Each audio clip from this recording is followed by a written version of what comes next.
कि कैपेसिटर में पोटेंशियल और चार्ज कैसे निकालते हैं, है ना। अच्छा अब एक और चीज़ देखो, अगर मैंने तुम्हारे साथ कोई ऐसा कैपेसिटर रखा, ये एक कैपेसिटर है, ये एक कैपेसिटर है, यहाँ प्लस क्यू माइनस क्यू, यहाँ माइनस क्यू प्लस क्यू, ठीक है। इस कैपेसिटर की कैपेसिटेंस C1, इस कैपेसिटर की कैपेसिटेंस C2, और मान लो ये पोटेंशियल V1 पे है। तो अब मुझे जनरलाइज करके इसकी फाइनल पोटेंशियल बताओ, what will be the final potential, ठीक है। तो फाइनल पोटेंशियल कैसे निकालेंगे इस सर्किट में, फाइनल पोटेंशियल ऐसे निकालेंगे कि सबसे पहले मैं क्या लिखूंगा कि टोटल चार्ज कितना है ना। तो टोटल चार्ज लिखते टाइम तुम क्या करोगे, प्लस क्यू में क्या जोड़ दोगे, माइनस क्यू। तो कितना चार्ज आएगा इस पे, 0 माइक्रोकुलाम, मान लो ये सब माइक्रोकुलाम में थे, ठीक है। अच्छा 0 माइक्रोकुलाम इधर से आया, यहाँ और यहाँ कितना डिस्ट्रीब्यूट होगा आउट ऑफ 0, वो देखते हैं। और वो कैसे निकालते हैं कि मुझे पता है किसके रेशो में टूटता है, चार्ज किसके रेशो में टूटता है, कैपेसिटेंस के। तो Q1 किसके बराबर लिखा जाएगा, C1 upon C1 plus C2 into 0। तो क्या ये 0 आ जाएगा, यहाँ पे भी ये 0 आ जाएगा, कोई दिक्कत। अब निकालेंगे पोटेंशियल, तो पोटेंशियल किसके बराबर होता है, V equals to Q by C. तो ये भी कितनी आ जाएगी 0, ये भी कितनी आ जाएगी, ये क्या हो रहा है कैपेसिटर के साथ, ये तो कुछ अलग देख लिया हमने। अच्छा एनर्जी निकाल लेते हैं, तो energy of capacitor half CV square, कितनी 0। ये फाइनल एनर्जी है इनिशियल एनर्जी है, फाइनल, इनिशियल 0 कहाँ से, मैं बुद्धि का नहीं लिखो बिल्कुल, कुछ भी रख देते हो। यू इनिशियल निकालो, इसकी कितनी थी, चार्ज कितना था क्यू, तो कितनी होगी half, half C1 V1 square, इसकी हाफ, अगर इसकी पोटेंशियल V2 थी मान लो, तो हाफ C2 V2 स्क्वायर। क्या दोनों की इनिशियल एनर्जी ये थी, तो नेट इनिशियल एनर्जी क्या थी दोनों की, half C1 V1 square plus C2, और फाइनल कितनी आ गई 0। इस तरह के सेटअप की हमेशा ही फाइनल एनर्जी 0 होगी, इसका मतलब सारी एनर्जी लॉस होगी, ऑल एनर्जी इज लॉस्ट। इस तरीके के केस में सारी एनर्जी लॉस हो जाएगी, कब, जब यहाँ और यहाँ मतलब आता हुआ चार्ज 0। अच्छा अब ये तो मैंने आता हुआ चार्ज 0, ये असलियत में यहाँ से 0 आ रहा है क्या, नहीं, ये तो मैंने तरीका सिखा रखा है सोल्व करने का ताकि इजी हो जाए क्वेश्चन। क्या असलियत में चार्ज फ्लो नहीं कर रहा होगा यहाँ पे, 0 कलाम फ्लो कर रहा होगा या 0 माइक्रो कलाम फ्लो कर रहा होगा असलियत में चार्ज, ऐसा नहीं है। कितना चार्ज फ्लो कर रहा होगा, कितना भी कर रहा होगा बट 0 नहीं है, क्योंकि चार्ज यहाँ से यहाँ फ्लो होगा, चार्ज यहाँ से यहाँ फ्लो होगा, फिर चार्ज यहाँ से यहाँ फ्लो होगा, ये पोलैरिटी बदलती रहेगी इनकी, चार्ज फ्लो करेगा, चार्ज फ्लो करेगा। एक्चुअल में, इन actual Q will flow and won't be 0। क्यों ये स्टेटमेंट सही क्यों है, ये तो सोल्व करने का तरीका था, असली स्टेटमेंट ये है क्यों, क्योंकि चार्ज कंजर्व है, अरे उड़ थोड़ी ना गया, इवेपोरेट थोड़ी ना हो गया चार्ज यहाँ से, समझ आ रहा है। अब ये जो तो इसको डांस कर रहा है इधर उधर, you could have said to the front batch ना, नहीं पर उसूल भी ऐसे बनाए हैं जो बिल्कुल कार्टून वाले हैं। इस बात में कोई दिक्कत है तो बोलो, हाँ। जितना चार्ज पॉजिटिव है उतना ही नेगेटिव है, तो इसलिए समेशन 0 है, समेशन 0 है, और हमने समेशन निकाल के यहाँ से ऐसा माना था कि यहाँ से नेट चार्ज आ रहा है, और फिर नेट चार्ज को बांटना शुरू किया। तो जो मैंने कल तुम्हें तरीका सिखाया था उससे यहाँ पे मुझे ये पता लग रहा है कि सारी की सारी एनर्जी लॉस्ट हो जाती है ऐसे सेटअप में, ऐसे सेटअप में ऑल एनर्जी इज लॉस्ट। अब धीरे धीरे मैं बात कर रहा हूँ energy loss in capacitor, energy loss in capacitor, ठीक है। टॉपिक है, ये भी एक आता है सीबीएसई में भी, तुम्हारी एनर्जी लॉस इन कैपेसिटर। यहाँ तक बताओ कोई भी इशू आया हो तुम्हें समझने में, सारी बातें क्लियर है। एक्चुअल में चार्ज 0 नहीं है, एक्चुअल में चार्ज 0 नहीं है, ठीक है। तो मैंने दोनों में डिफरेंस बता दिया, हम किस तरीके से क्वेश्चन सोल्व करते हैं और एक्चुअल में हो क्या रहा है। अब जैसे तुम्हें कोई एग्जांपल दे दे ऐसी,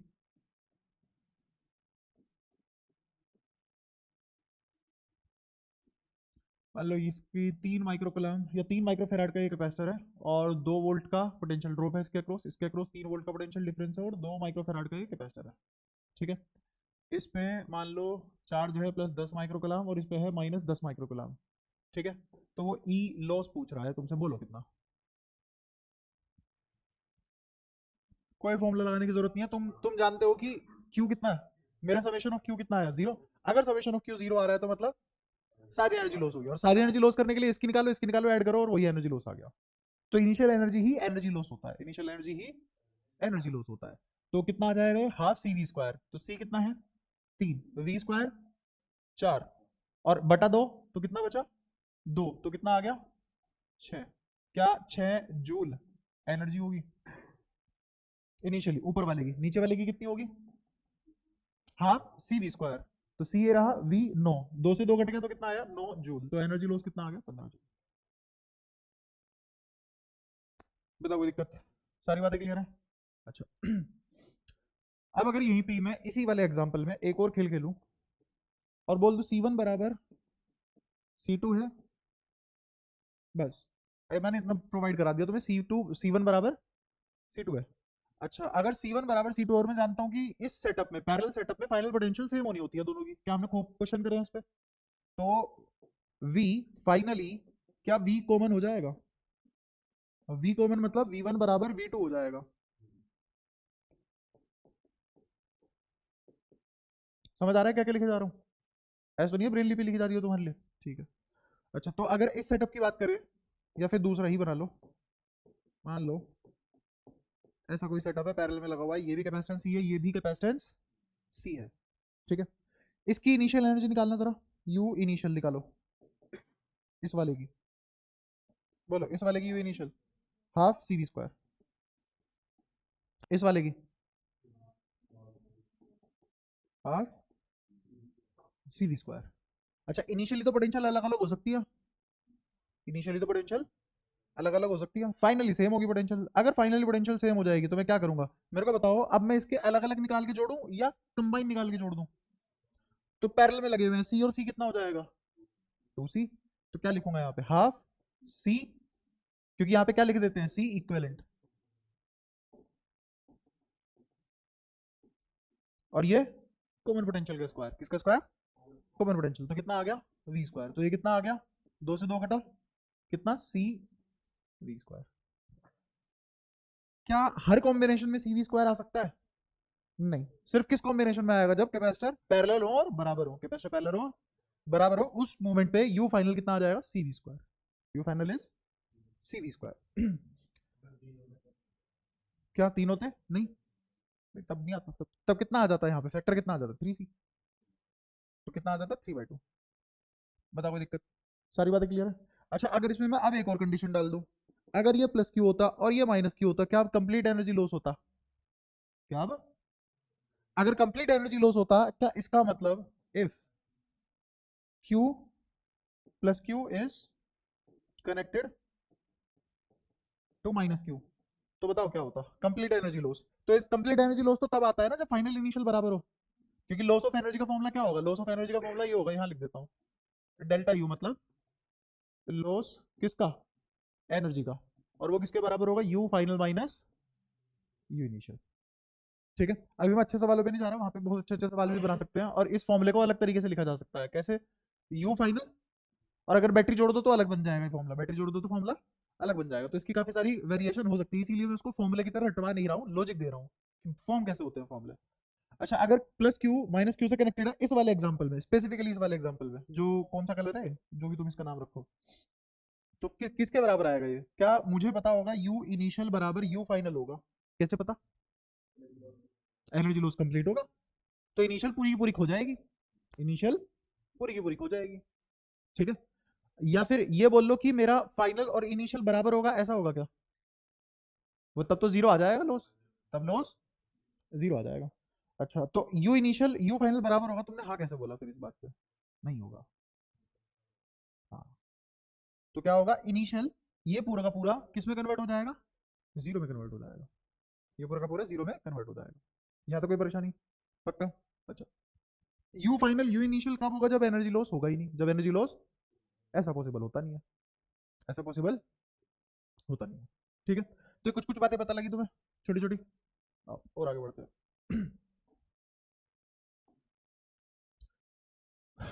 अब अगर मुझे एनर्जी लॉस का एक बड़ा सा फॉर्मूला निकालना पड़ा, अभी ये सीबीएसई के हिसाब से करवा रहा हूँ, बाकी इस लहजे से कराने में मन तो नहीं करता।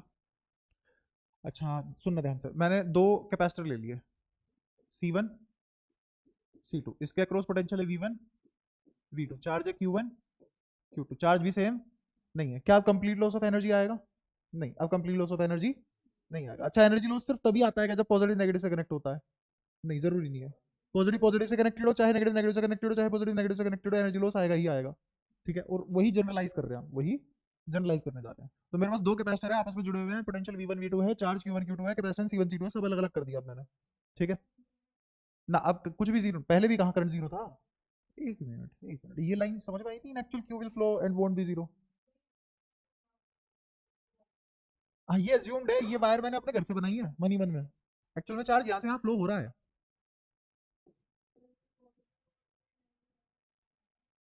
हाँ, तो चार्ज तो फ्लो हो रहा है ना पर। ठीक है, तो चार्ज फ्लो जीरो नहीं था, इसीलिए लिखा मैंने। तो C1 C2 V1 V2 Q1 Q2। अच्छा, मुझे पता है चार्ज कंजर्वेटिव है, चार्ज कंजर्वेटिव है, आसान सी बात है बहुत। चार्ज, तो मेरे को बताओ Q नेट, तो Q1 प्लस Q2 ही रहेगा ना। कंजर्वेटिव का मतलब ये मुंह फाड़ के मत बोल दे रहा Q1 बराबर Q2, खत्म कहानी। पूरे सर्किट पे जो नेट चार्ज था इनिशियली भी और फाइनली भी बराबर रहेगा। तो Q net Q1 plus Q2, तो यही मेरा क्या बनेगा Q इनिशियल, और यही क्या बनेगा Q फाइनल। Q1 बराबर Q2 नहीं होंगे। ठीक है, एनर्जी लॉस होने के बाद, एनर्जी लॉस होने से पहले चार्ज पे कोई फर्क नहीं पड़ेगा, चार्ज उतना ही रहेगा। ठीक है, ये बात भी समझ आती है। अच्छा, अगर चार्ज कंजर्वेटिव है और नेट इनिशियल चार्ज और नेट फाइनल चार्ज बराबर होते हैं, ठीक है, तो ये चार्ज कब तक फ्लो करेगा? Till when Q flows. तो ये बताया चार्ज सिर्फ एक ही रीजन से फ्लो करता है, डेल्टा वी। बिल्कुल exactly, till delta we become zero. नहीं आ रहा होगा समझ में, बहुत आतिशबाजी वाली बात हो गई ना। ठीक है जाग तो रहे हो सब? तो जब तक मेरा डेल्टा वी जीरो ना जाए तब तक क्यू फ्लो करता रहेगा, और डेल्टा वी बोले तो V final minus V initial zero, मतलब वी फाइनल वी इनिशियल कितना बराबर। बराबर मतलब मैं इसको किसी कॉमन पोटेंशियल के बराबर मान लेता हूँ। वीसी क्या है? Common potential. तो फाइनली पोटेंशियल क्या होगी सर्किट की? बराबर, और उसको क्या बोल देंगे? कॉमन पोटेंशियल, क्योंकि जब तक दोनों कैपेसिटर पे पोटेंशियल बराबर नहीं होगी तब तक चार्ज फ्लो करेगा। ये सारी बातें क्लियर होती हैं क्या? पक्का। अब निकालते हैं यू इनिशियल, बोलो कितना?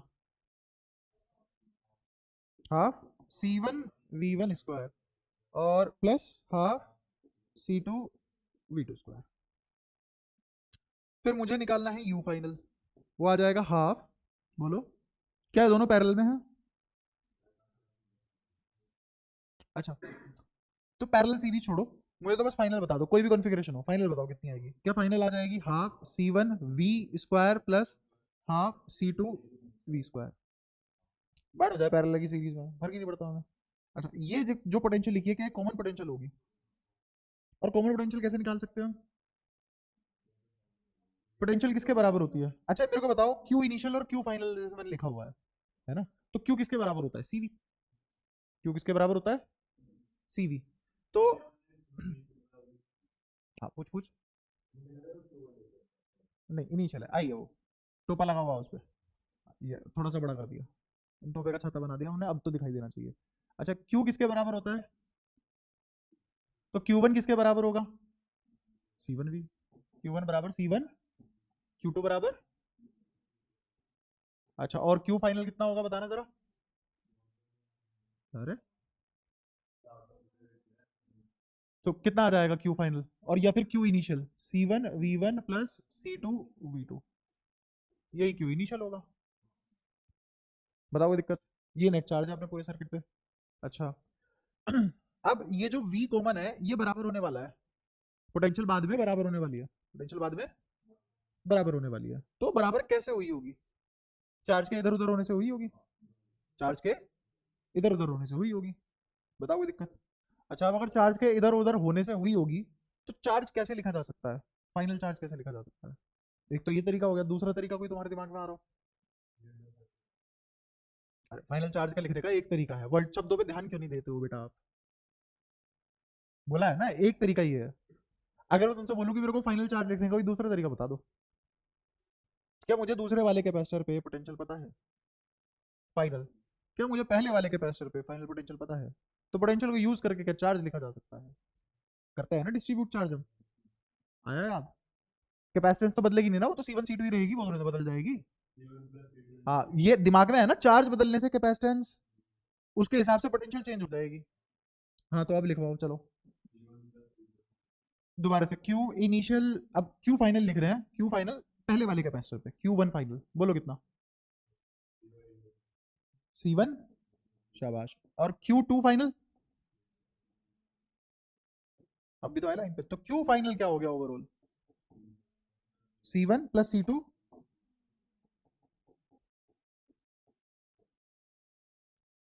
बताओ कोई दिक्कत। ये और ये बराबरी तो है। ये पूछ रहा था मैं, कोई दूसरा तरीका नजर आ रहा है तुम्हें लिखने को, ये पूछ रहा था, कह रहा लिखा तो हुआ है सर। सुना करो ध्यान से, कहाँ बह जाते हो एकदम ही। तो इन दोनों को इक्वेट कर दो, इसको इक्वेशन 1 बोला, इसको इक्वेशन 2 बोला, ये इक्वेट कर दो। वैसे सीबीएसई ना होती तो मैं इस तरीके से बिल्कुल लिख रहा था। ये बिल्कुल वही वाला तरीका है, डोरा द एक्सप्लोरर वाला। इज दिस स्टिक, पूरी दुनिया झान मारो लेकिन स्टिक नहीं दिख रही। तो वीसी किसके बराबर आ गया, C1 V1,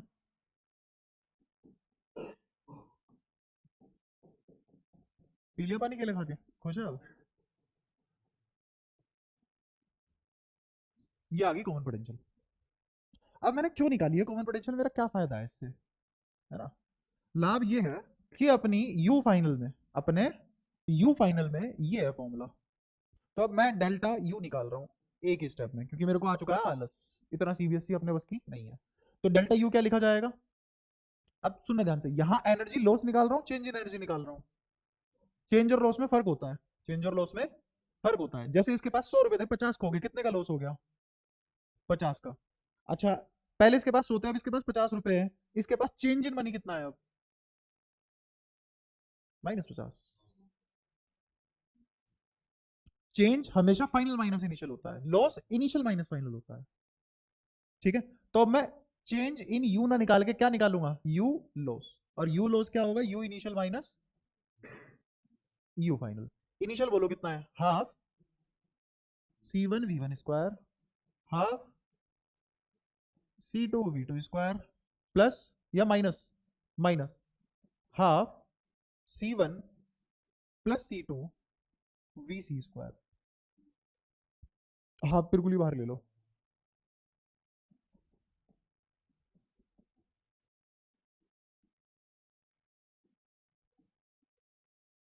ठीक है। मुझे ये पैरामीटर गिवन थे, तो मुझे आंसर भी इसी की फॉर्म में निकालना चाहिए। ये तो पैरामीटर गिवन है मेरे को, और तो कुछ भी गिवन नहीं है। तो जो पैरामीटर गिवन है उनकी फॉर्म में मुझे चीजें निकालनी है। तो मेरे को बताओ, क्या ये वी कॉमन पता है मेरे को उधर, ध्यान से देखो, क्या ये वी कॉमन पता है, वो निकाला है, बट उधर गिवन है क्या मेरे को, नहीं। तो मुझे क्या वी कॉमन को गिवन टर्म्स में निकाल लेना चाहिए, इसलिए निकाला था। लग गया पता रीजन क्यों वी कॉमन निकाल के लाए, सही बात है। तो वी कॉमन उठा के फेंक दो इधर, ये हो गया half C1 V1 square, half C2 V2 square, मजदूरी चालू है अब, हाफ C1 प्लस C2, बोलो कितना आएगा इस पूरे का square, C1 V1 plus C2 V2, C1 plus C2 का स्क्वायर। कर लोगे ना आगे, मेरे को फाइनल एक्सप्रेशन HW में निकाल के लाओगे, चेक करूंगा। फिर तरीका भी बताऊंगा इसको याद करने का, डायरेक्टली कैसे याद करते हैं। अगेन ये सीबीएसई रेलेवेंट था, बाकी कॉम्पिटेटिव एग्जाम में इस तरीके से कभी नहीं कराते। कॉम्पिटेटिव एग्जाम में कराया जाता है, ये क्वेश्चन करते हैं डायरेक्टली इसके ऊपर, अपने आप फॉर्मूला बन जाता है उनसे, और अच्छा भी लगता है। एक काम का फालतू की मजदूरी, चलो एक फालतू काम लगता, बहुत फालतू था ये। समझ तो आया ना, एग्जाम में ऐसे ही डिराइव करोगे, एग्जाम में ऐसे ही डिराइव करोगे तो पूरे नंबर मिलेंगे। हाँ, किसको, नहीं मुझे तो क्यू फाइनल निकालना है ना। तो चार्ज किसी भी तरीके से लिखो, चाहे वो पैरेलल में हो चाहे सीरीज में, चार्ज तो ऐड ही होगा, स्केलर क्वांटिटी है। और ना तो वो पैरेलल कॉम्बिनेशन ना सीरीज कॉम्बिनेशन से क्या फर्क पड़ता है, सीरीज कॉम्बिनेशन पैरेलल कॉम्बिनेशन तो कंपोनेंट के लिए आते हैं ना, सर्किट कंपोनेंट मतलब रेजिस्टर इंडक्टर और कैपेसिटर, इनके लिए सीरीज पैरेलल में फर्क पड़ता है। चार्ज तो चार्ज है, चाहे सर्किट पैरेलल हो चाहे सर्किट सीरीज में हो। Net charge initially net charge finally same ही होगा, because charge is a conservative quantity, है ना। प्रॉपर्टी ऑफ चार्ज में प्रॉपर्टी पढ़ी थी हमने ये वाली पहले चैप्टर में। तो इसीलिए चार्ज चार्ज तो ऐड होगा, एडिटिव प्रॉपर्टी लगती है चार्ज में। तुम ये मत सोचो कि C1 प्लस C2 सर ये तो पक्की बात है पैरेलल में रहा होगा, ये सी इक्विवेलेंट नहीं लिखा हुआ है, ये सी इक्विवेलेंट ऊपर देख क्या लिखा हुआ है, C1 VC प्लस C2VC। अब वो खुद VC कॉमन आ गया, मेरी क्या गलती। हाँ चार्ज तो चार्ज ही है, चार्ज तो चार्ज है। इसीलिए मैंने ऊपर बताया नहीं पैरेलल कॉम्बिनेशन है सीरीज कॉम्बिनेशन, ताकि तुम ये फील कर पाओ कि हाँ चाहे पैरेलल चाहे सीरीज हो तरीका सेम रहेगा, अगर तरीका आता है तो दोनों में कर लोगे। ठीक है, तो एनर्जी लॉस का हम फॉर्मूला निकाल चुके हैं। ये फॉर्मूला सिर्फ और सिर्फ डेरिवेशन के लिए है, जिंदगी में कभी ये फॉर्मूला इस्तेमाल नहीं करने वाला क्वेश्चन में। अच्छा अगर यहाँ पे ये माइनस क्यू और ये प्लस क्यू और माइनस क्यू की बजाय एक और क्वेश्चन बना लेते हैं। मान लो इसी में मैं थोड़े से बदलाव कर रहा हूँ, और बदलाव क्या है, बदलाव है ये होता मान लो +10 माइक्रोकुलाम और ये होता -5 माइक्रोकुलाम, तो क्या अब भी कंप्लीट लॉस ऑफ एनर्जी आता। अब एनर्जी लॉस बताना कितना होगा।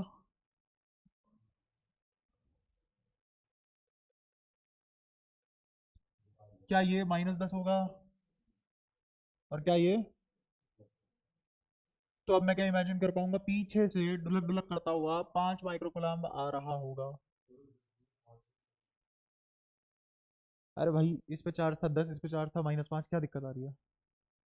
गिवन है ये, इनिशियली क्वेश्चन कंडीशन बना रहा हूँ एक क्वेश्चन, वेरिएशन डाल रहा हूँ इस क्वेश्चन की, ताकि तुम देख पाओ करते कैसे हैं अगर ये पूरी एनर्जी लॉस नहीं हुई। अच्छा ये, हाँ बिल्कुल यार, ये तो -5 होना चाहिए, सॉरी। बुढ़ापा।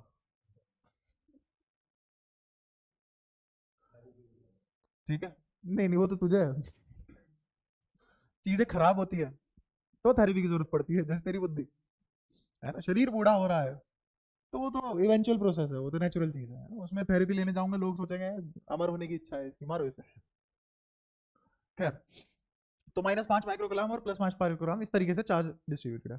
तो अब बताओ क्या मैं ये मान सकता हूँ पीछे से +5 आया होगा, पीछे से +5 आया होगा, वो डिस्ट्रीब्यूट होना है 3 और 2 में। तो बताओ इस पे चार्ज क्या लिखा जाएगा, क्या इस पे चार्ज लिखा जाएगा 5 गुणा में 3/3 और 2, नहीं आया समझ शायद। तो इस पे कितना आ गया, 3 माइक्रोकुलाम, और इस पे आप पोटेंशियल निकाल लेंगे, और वो जो पोटेंशियल निकाल लेंगे वही क्या होगी, कॉमन पोटेंशियल, क्योंकि दोनों की बराबर आएगी। तो इसको यूज करके पोटेंशियल निकाले, तो पोटेंशियल किसके बराबर होगी, V = Q/C, क्यू बाय। तो क्या यहाँ पे तुम्हें दिख रहा है 1 वोल्ट आता हुआ, यहाँ बोलो 1 वोल्ट ही आएगा, और नहीं है गिना था, चेक कर लो 2 है। तो कैपेसिटर कितने का था, 2 का, 2/2 1 वोल्ट। अब एनर्जी लॉस निकाल लेते हैं, बाहर में गया फॉर्मूला, लगा ही नहीं रहे। हमें बताइए क्या करना है, मुझे इनिशियल माइनस फाइनल करना है। इनिशियली बताओ इसकी कितनी थी इनिशियली एनर्जी, ½ CV² से निकाल सकता हूँ 6 जूल। इसकी कितनी थी 9 जूल, तो इनिशियली एनर्जी कितनी थी 15 जूल। फाइनल कितनी है, अब 1 वोल्ट है, और कैपेसिटर तो अभी भी कितने का ही है, 3 का है ना, और ये भी अभी कितने का है, 2 का, और पोटेंशियल अभी भी 1 वोल्ट है। सही बात है। अब पोटेंशियल अगर 1 ही वोल्ट है तो इनका इक्वल निकाल लो ना, 3 और 2 5 इंटू 1, तो ½ CV का स्क्वायर मतलब 1 का स्क्वायर, तो 5/2 आ गया, माइनस क्या करूंगा 5/2 जूल। तो लॉस कितना आ गया एनर्जी का, 15 दूनी 30, 30 - 5 25, 25/2 मतलब 12.5 जूल। क्या तुम खुद बताओ, जिस तरीके से हम पढ़ रहे हैं हमें फॉर्मूले ड्राइव करने की जरूरत थी क्या, फॉर्मूले की जरूरत थी हमें, यहाँ लगाया हमने, हाँ फालतू बात। तो 12.5 जूल का लॉस आ गया, बहुत बढ़िया लॉस आया, बेचारे ने 2.5 जूल बचाई है, वो भी दे ही देता, क्या फर्क पड़ रहा था, वो दिलवा दी थी हमने 15 की 15। तो अब शायद तुम्हें कैपेसिटर समझ में आने लगा होगा, कैसे सोल्व करते हैं सर्किट में कैपेसिटर को। चले आगे, तो ये सारा था थोड़ा सा कैपेसिटर का खेल। अच्छा कैपेसिटर में हमने डाइलेक्ट्रिक भर दिया था, तो डाइलेक्ट्रिक भरने से क्या हुआ था कैपेसिटर का, के टाइम्स कैपेसिटेंस बढ़ गई थी, अगर मैंने के डाइलेक्ट्रिक के डाल दिया था, डेरिवेशन आती है उसकी, एप्सिलॉन नॉट यूज हुआ था पहले। तो अब एप्सिलॉन नॉट की जगह क्या यूज होगा, एप्सिलॉन एम, और एप्सिलॉन एम किसके बराबर होता है, epsilon R epsilon naught. Epsilon naught तो मिल गया पहले वाला सी बना देगा, और एप्सिलॉन आर को ही के बोलते हैं, तो के टाइम्स हो जाएगा, तो सी डैश बिकम्स के सी। एफ के मतलब डिलेक्ट्रिक फुली फील्ड, फुली, अब ये शब्दों का जाल फिर से, फुली फील्ड, हाँ वो किस लिए था, फुली फील्ड के लिए था, किस लिए था, फुली फील्ड के लिए था। लेकिन हमेशा थोड़ी ना फुली फील्ड होगा कैपेसिटर, ऐसा भी तो हो सकता है कि बीच में तुमने एक छोटा सा बर्तन डाल दिया, इधर भी हवा बीच में डायलेक्ट्रिक, हाईली लाइकली। ठीक है, तो ये तो था fully filled. Fully filled capacitor कैसा दिखेगा कि पूरा भरा हुआ है ठस से ठस, ई प्लेट से ई प्लेट तक मीडियम दूसरा है। तो मेरा डाइलेक्ट्रिक कहां तक फैला हुआ है, डी दूरी तक। And how much width is dielectric field, D दूरी तक, डी स्पेस में। अगेन अब समझो स्पेस फैक्टर क्यों बोलता हूं इसको, डी स्पेस तक। डी स्पेस मतलब कैपेसिटर के बीच में डी दूरी तक जितना भी वॉल्यूम आ गया है उस पूरे वॉल्यूम में क्या भरा हुआ है, डाइलेक्ट्रिक भरा हुआ। तो उस केस के लिए तो ये बात बिल्कुल सही है कि सी डैश किसके बराबर, के टाइप सी। कोई दिक्कत, मजबूत है बात यहां तक। अच्छा लेकिन अगर ये फुली फिल्ड ना हो, ये हो जाए पार्शियली फिल्ड, एफ के इज पार्शियली फिल्ड। अच्छा एक और चीज पूछ रहा हूँ तुमसे, रेजिस्टेंस में हमने कॉम्बिनेशन करे थे, पैरेलल सीरीज, सिमेट्री वगैरह लगा के भी करे थे, इनफाइनाइट ग्रिड वाले भी करे थे, सब कुछ करे थे। वहां पे रेजिस्टेंस थे, सारे के सारे रजिस्टर थे, ठीक है। रजिस्टर और कैपेसिटर में क्या फर्क है, वर्किंग की नहीं, फॉर्मूले वाइज पूछ रहा हूँ। वर्किंग में तो दुनिया जमीन आसमान का फर्क है। क्यों बराबर, फॉर्मूला बताऊंगा। अरे भाई वहां पे अगर रेजिस्टेंस मेरे पैरेलल में है तो 1/R1 प्लस 1/R2 होता है। यहाँ पे कैपेसिटर अगर सीरीज में है तो 1/C1 प्लस 1/C2 होता है। फॉर्मूले उल्टे हो जाते हैं लेकिन तरीका थोड़ा ना बदल जाएगा। अगर मैं तुम्हें सवाल दे दूं कि मेरे कैपेसिटर ऐसे जुड़े हुए हैं,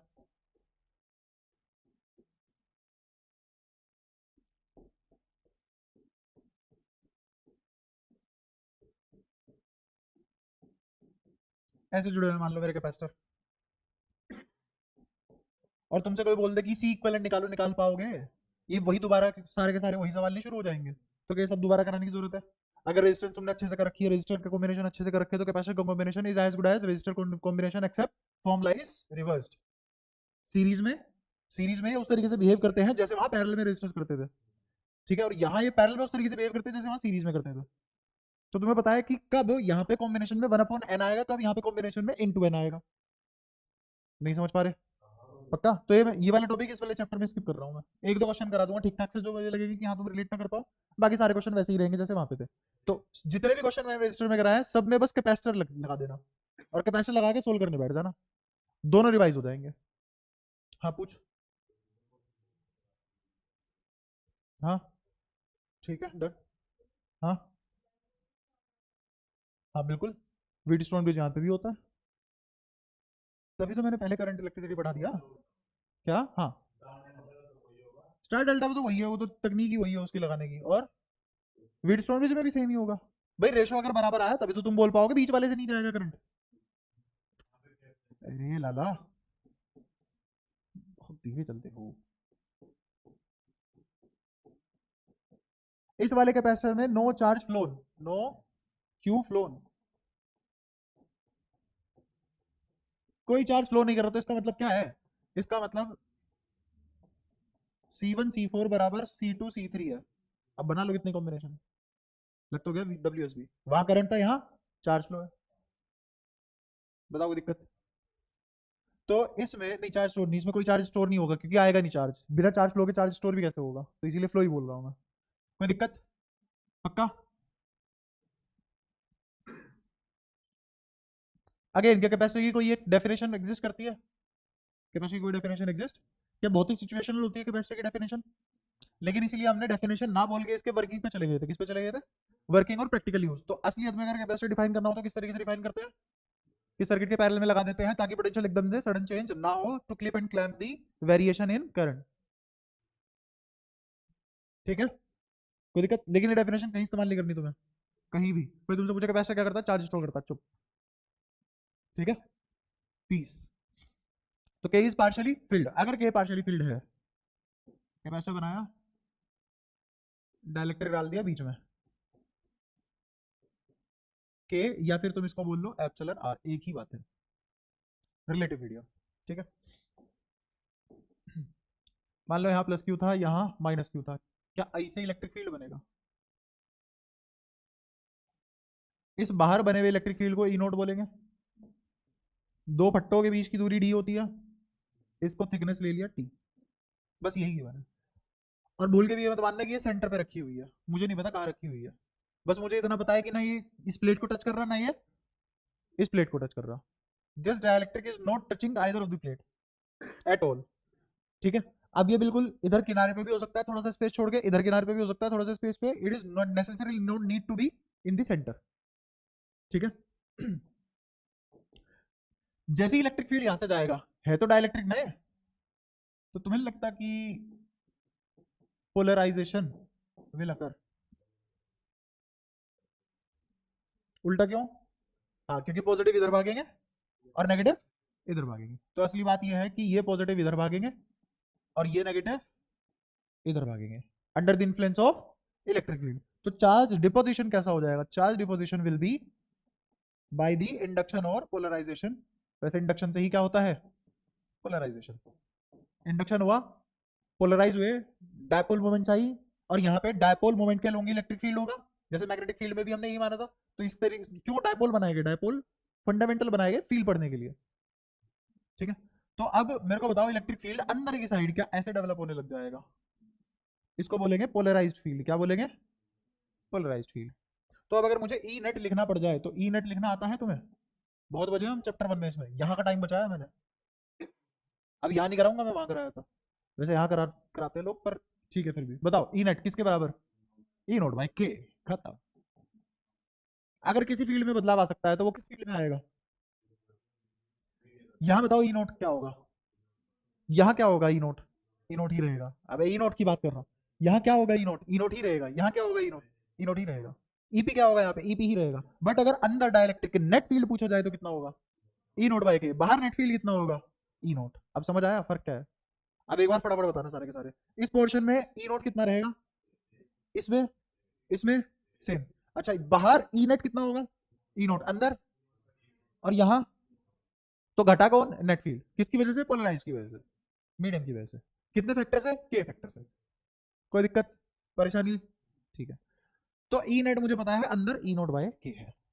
अब पोटेंशियल पॉइंट मार्क करते हैं, क्योंकि मैंने तुम्हें हर चीज पोटेंशियल ड्रॉप से सिखाई हुई है, पोटेंशियल देखने से सिखाई है। तो यहाँ भी पोटेंशियल देखने ही सिखाऊंगा और मजा आ जाएगा तुम्हें।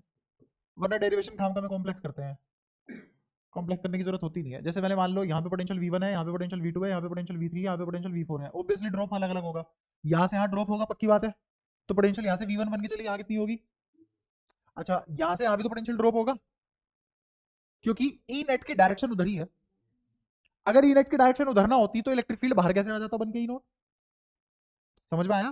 तो नेट इलेक्ट्रिक फील्ड की डायरेक्शन अंदर भी कहाँ है? Right hand side. कोई दिक्कत? तो फिर से ड्रॉप होगा V2 से V3, ड्रॉप ही है। Still V3 is less than V2, क्योंकि ड्रॉप उस साइड ही है। फिर V3 से V4 ड्रॉप आया, तो पूरा ओवरऑल ड्रॉप कितना है? V1 से, तो V1 से V4 का ड्रॉप निकालना है, V1 से। और ये निंजा टेक्निक में तुम्हें करंट इलेक्ट्रिसिटी में पढ़ा चुका हूं। अगर मुझे किन्हीं दो पॉइंट के बीच का पोटेंशियल ड्रॉप निकालना है, बीच में बहुत सारे पॉइंट बना लो, इन सबका ड्रॉप निकालते रहो, ऐड कर दो, सही है। तो ड्रॉप निकालते हैं V2 माइनस V1 या V1 माइनस V2। ड्रॉप तो V1 माइनस V2 होगा ना, क्योंकि इलेक्ट्रिक फील्ड उधर दौड़ रहा है। तो V1 minus V2 is E dot dl का इंटीग्रेशन। E डॉट dl का, इलेक्ट्रिक फील्ड तो यूनिफॉर्म है, इनफाइनाइट शीट की वजह से बना हुआ है। तो इलेक्ट्रिक फील्ड यूनिफॉर्म, इंटीग्रेशन से बाहर dl का इंटीग्रेशन इस पूरी लेंथ क्या है? यहां से यहां तक लेंथ ले। तो यहां से यहां तक लेंथ मुझे पता ही नहीं है, कैसे पूरी? x मान ली, तो क्या लिखा जाएगा इधर? E note x। बोला समझ आया क्या? कोई परेशानी? अच्छा, एक चीज और मिसिंग है। हम तो minus E dot D L लिखते हैं ना, तो क्या लिखना चाहिए? Minus E not x. बोलो कोई दिक्कत? पक्का? ये माइनस क्या बताता है मुझे? कि पोटेंशियल। तो अब मुझे बताओ, बहुत सोच समझ के, ये माइनस लिखना चाहिए कि नहीं? क्यों? ऑलरेडी हमने ड्रॉप लिया हुआ है भाई। क्लियर है? क्या हमने गलत फॉर्मूला लिख दिया है?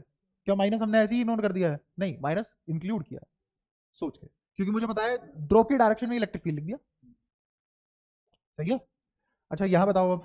अच्छा, अगर ये टी है तो ये डिस्टेंस कितना?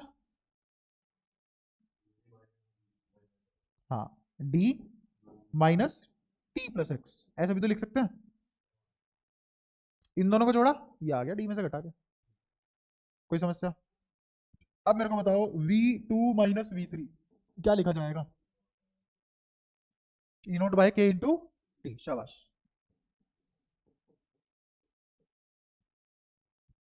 समझ में आया ना ई नोट बाय के क्यों लिखा? क्योंकि अंदर फील्ड वही है, नेट फील्ड। और बाहर फिर से दोबारा से v3 माइनस v4 लिखा जाए तो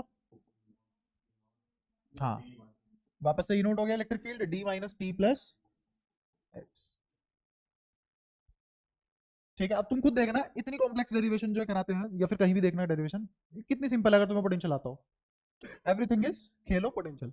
अब इन सबको जोड़ रहा हूं मैं, इन सबको जोड़ते ही खत्म, अपने आप आया पक्के v1 माइनस v4 और वही निकालना था देखो, है ना।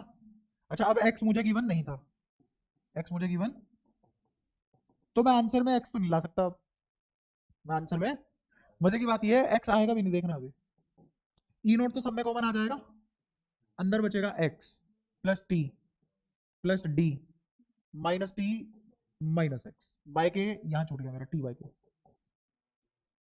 ठीक है, अब ये वाला x और ये वाला x खत्म, कौन सा x कहां का x। ठीक है, टी कैसे खत्म में, खैरात में आए। अच्छा यहाँ पे इसको, इसी डेल्टा वी को कैपेसिटर में क्या वी लिखना पसंद करते हैं हम, Q equal to C V, होता हुआ डेल्टा वी है, तो हमें पता है जो वी लिख रहे हैं कहीं का डेल्टा वी है, बराबर ई नोट। अच्छा ई नोट को क्या लिख सकते हैं again, Q naught by A epsilon naught, sigma by epsilon naught होता है, कर लो डिराइव। अंदर क्या बचा, इसको ऐसे लिख सकते हैं डी माइनस या फिर डी प्लस टी बाई के, दोनों प्लस वाले इकट्ठे लिख दिया माइनस टी, या D minus T plus T by के, डी माइनस टी प्लस ऐसे लिखा जाता है किताबों में, D minus T plus T by के। और मुझे पता है अगर मुझे इसकी कैपेसिटेंस निकालनी थी तो किससे कंपेयर कर लो इसको, क्यू इक्वल टू सीवी से, तो क्यू को यहीं रखो, क्यू को यहीं रखो, जो भी लिखा जाएगा वो इधर आके सी बन जाएगा वी को छोड़ के, तो क्या सी डायरेक्टली लिखवा सकते हो, किसके बराबर आएगा, क्या आएगा A epsilon naught divided by D minus T plus T by is the capacitance of partially filled capacitor, capacitance of partially filled capacitor। कोई दिक्कत हो तो बताओ, जो पूछना है पूछ सकते हो, हाँ बता। इस क्यू को यहीं रख, ए एप्सिलॉन नोट इधर ले गया, दिख गया, फिर ये पूरा का पूरा ब्रैकेट इसके चरणों में ऐसा कुछ फोटो दिखेगी, उस फोटो में Q equal to C V से मैंने कंपेयर किया इस वाली इक्वेशन को, तो क्यू इक्वल टू सी से वी कंपेयर हो गया, और जो बाकी बचा वो सी से कंपेयर हो, अब ठीक है। ठीक है, तो कैपेसिटेंस निकल के आ गई इसकी। अब इस कैपेसिटेंस पे देखो क्या क्या होगा, अगर मैं बोल देता कि मेरा ये फुली फील्ड हो जाए, क्या हो जाए, इफ फुली फील्ड हो जाए, तो फुली फील्ड का मतलब क्या होगा, मेरा टी बराबर, यही मतलब होगा, अगर टी बराबर डी कर दो तो ये फॉर्मूला क्या बन जाएगा बोलो, ये दोनों खत्म, जीरो, के ऊपर चला जाएगा, नीचे डी बचेगा, तो क्या के ए एप्सिलॉन नोट बाय या फिर डी, एक ही बात है, समझ आया, या तो कोई परेशानी, क्या अब मैच कर गए, नीचे आता है इसका फॉर्मूला, या तो इससे ये ड्राइव कर लो, सबसे जनरलाइज केस कौन सा हुआ, फुली फील्ड या ये वाला सबसे ज्यादा जनरलाइज हुआ, कोई दिक्कत, या तो कोई परेशानी हो तो बोलो। ठीक है, अब तुम इसको ऐसे समझना जैसे मैं समझा रहा हूँ, है ना, ताकि क्वेश्चन चुटकियों में हो जाए शॉर्टकट से, और शॉर्टकट नहीं हो, समझ है बस, हमारी समझ डेवलप करवा रहा हूँ तुम्हारी। ये लिखा हुआ है D minus T plus T by के, एक बार इसको समझते हैं क्वांटिटी को थोड़ा सा, डी पूरा है, उसमें से टी हटा दिया, टी हटाने का मतलब क्या है, मैंने डायलेक्ट्रिक हटा दिया, डायलेक्ट्रिक हटा दिया, डायलेक्ट्रिक से मेरी कैपेसिटेंस बढ़ती है घटती है, बढ़ती है, डायलेक्ट्रिक से कैपेसिटेंस बढ़ती है, मैंने इसको हटा दिया, इसको हटा दिया, और एक फैक्टर जोड़ दिया टी बाई के, एक फैक्टर जोड़ दिया टी बाई के, क्योंकि ये स्पेस क्या इफेक्ट डाल रहा था, के का इफेक्ट डाल रहा था, के टाइम्स घटा रहा था फील्ड को के टाइम्स, तो जितना फील्ड घटेगा उतनी पोटेंशियल रुकेगी, क्योंकि फील्ड के डायरेक्शन में पोटेंशियल, और तुमने फील्ड को कम घटवाया तो पोटेंशियल रुकेगी, यही काम होता है कैपेसिटर का। अब समझ आया, नो सडन चेंज, ऐसे एक तो ये फील आई तुम्हें प्रैक्टिकली, दूसरी फील सवाल करने के शॉर्टकट भी बनेंगे, क्योंकि तुम्हें पता है मैं ये फॉर्मूला लिखूंगा ही नहीं, मैं नीचे लिखूंगा पूरी लेंथ, और ये डायलेक्ट्रिक हटा दूंगा, डायलेक्ट्रिक हटा के यहाँ जो स्पेस कितने में फैला हुआ था, टी में फैला हुआ था, उसको के टाइम्स घटा दूंगा, और फिर जोड़ दूंगा उसका इफेक्ट। और फिर उसका इफेक्ट जोड़ दूंगा, लेकिन डिनोमिनेटर में। डायरेक्ट आ जाएगा आंसर। आ गया समझ? पक्का? तो इसको ऐसे समझना कि जैसे मान लो ये मैंने 5 मीटर लिया होता, बहुत ज्यादा है, सुपरमैन वाला कैपेसिटर बना रहे हो, दो फट्टों के बीच में दूरी 5 मीटर, थिकनेस मान लो मैंने ले ली 1 मीटर। अब मेरा इलेक्ट्रिक फील्ड पहले जैसा कितने कितने स्पेस में रहा? 4 मीटर में। पहले जैसा इलेक्ट्रिक फील्ड 4 मीटर में रहा, है ना। 1 मीटर वाला जो मैंने इंक्लूड नहीं किया है वो असलियत में के टाइम्स घट के आएगा, ये फैक्टर से घट के आएगा, ये फैक्टर से घट के आएगा। अब मान लो इसका डाइलेक्ट्रिक मान लो था कितना ले, 80 ले लेते हैं, पानी पानी का गुच्छा भरा था हमने, है ना, 80 ले लिया, तो मैं क्या लिखूंगा? 4 + 1/80, खत्म। समझ के ऊपर बात है फॉर्मूला। अगर तुम समझ के थोड़ा सा अंडरस्टैंडिंग डेवलप कर रहे हो, सवाल बहुत तेजी से होंगे, वरना फिर ढूंढोगे अरे टी कहाँ है, अरे ये कहाँ है, उसमें ये पुट करो निकालो फलाना ढिमका। मैं सीधा डिनोमिनेटर देख रहा हूँ, डिनोमिनेटर आती है एब्सोल्यूट नॉट तो फैक्टर है, वो तो आएगा ही आएगा, सही भी रहेगा भाई। ए तो कभी चेंज नहीं हो रहा, एप्सिलॉन कभी चेंज नहीं हो रहा। स्पेस फैक्टर मैंने किस तरीके से समझा कि पहले कैपेसिटर हटा दिया, देखा 4 मीटर, कैपेसिटर कितने में से हटा है? 1, उसका इफेक्ट जोड़ दो, कितना आता है? 1/80, खत्म। तो डायरेक्ट नीचे क्या लिखा जाएगा? 4 + 1/, अब तुम फॉर्मूले में रखोगे तो फॉर्मूले इधर क्या आ जाएगा, पहले यहाँ पे क्या रखोगे? 5, फिर यहाँ पे क्या रखोगे? 1, फिर यहाँ पे क्या रखोगे? 1, फिर यहाँ पे रखोगे 80, बात तो वही पड़ेगी। समझ आया? और जो हमने डेवलप किया वो अंडरस्टैंडिंग और बहुत लॉजिकल भी है कि जब तुम इसको हटा ही रहे हो तो तुमने जो फील्ड देखा वो तो बचे हुए स्पेस में देखा ना, और जो स्पेस तुमने हटाया वो क्यों हटाया? क्योंकि उसका इफेक्ट बदल गया, वो इसके स्पेस के जैसा नहीं है, जैसा बाहर था ऐसा अंदर नहीं है। तो मुझे इस वाले को भी तो जोड़ना पड़ेगा, लेकिन इस 1 मीटर को जब जोड़ूंगा तो एक के फैक्टर के साथ जुड़ेगा, जब इस स्पेस को जोड़ूंगा तो ये साथ जुड़ेगा। क्लियर हुआ? कोई दिक्कत? अच्छा अब अगर मैं उसमें इस फॉर्मूले के ऊपर थोड़ी सी बात करते हैं अगेन, अगर मैं इसमें के ऊपर बात करूं, मैं कह रहा हूं अगर मैं के बढ़ा दूं, इफ के इंक्रीज, तो देखते रहना, के इंक्रीज करने से टी बाई के, बोलो, अगर टी बाई के घट गया तो D minus T plus T by K भी, और अगर ये घट गया तो कैपेसिटेंस, और ये बताया हमें के बढ़ने से कैपेसिटेंस बढ़ गया। कोई इशू यहां तक? अच्छा और बात करते हैं, जैसे अगर मैं बोलूं कि मैंने इफ टी इंक्रीज, अगर मैंने टी बढ़ाया, अगर मैंने टी बढ़ाया, ध्यान से सुनना, इन दोनों को देखो, थोड़ी सी मैथ्स लगेगी। टी और टी बाई के में से कौन बड़ा? टी बड़ा, टी घट रहा है मतलब बड़ी क्वांटिटी घट रही है, टी बढ़ रहा है, लेकिन ये जो टी है एक जगह माइनस में है एक जगह प्लस में है, टी बाई के छोटा है, जुड़ने वाली क्वांटिटी छोटी है, घटने वाली क्वांटिटी बड़ी है। समझ के देखो, तो ओवरऑल सिंबल माइनस का आएगा। अब सुनना ध्यान से, अगर मैंने टी बढ़ाया तो D minus T by T plus K बढ़ेगा कि घटेगा? घटेगा, क्योंकि बड़ी क्वांटिटी घट रही होगी उसमें से, सही बात है। अगर ये घटा, अगर ये पूरी क्वांटिटी घटी तो सी, टी बढ़ाने से सी भी, ऑब्वियसली जितने स्पेस में डाइलेक्ट्रिक फैला दोगे उतना ही इलेक्ट्रिक फील्ड घटेगा और उतना ही पोटेंशियल रुकेगी, और उसी रुकी हुई पोटेंशियल पे ज्यादा चार्ज स्टोर करा दोगे तो कैपेसिटेंस बढ़ जाती है, और पोटेंशियल में सडन चेंज भी नहीं आया। सारे तार जुड़े हैं अब दिमाग के, आ रहा है समझ में कैपेसिटर कर रहा है, ये सब चीजें हो रही है कैपेसिटर में। अच्छा अगर ये सारी बातें तुम्हें समझ में आ चुकी है तो इसके कुछ कॉम्बिनेशन होते हैं, इसके कॉम्बिनेशन भी कर लेते हैं। कॉम्बिनेशन का इसे ऐसे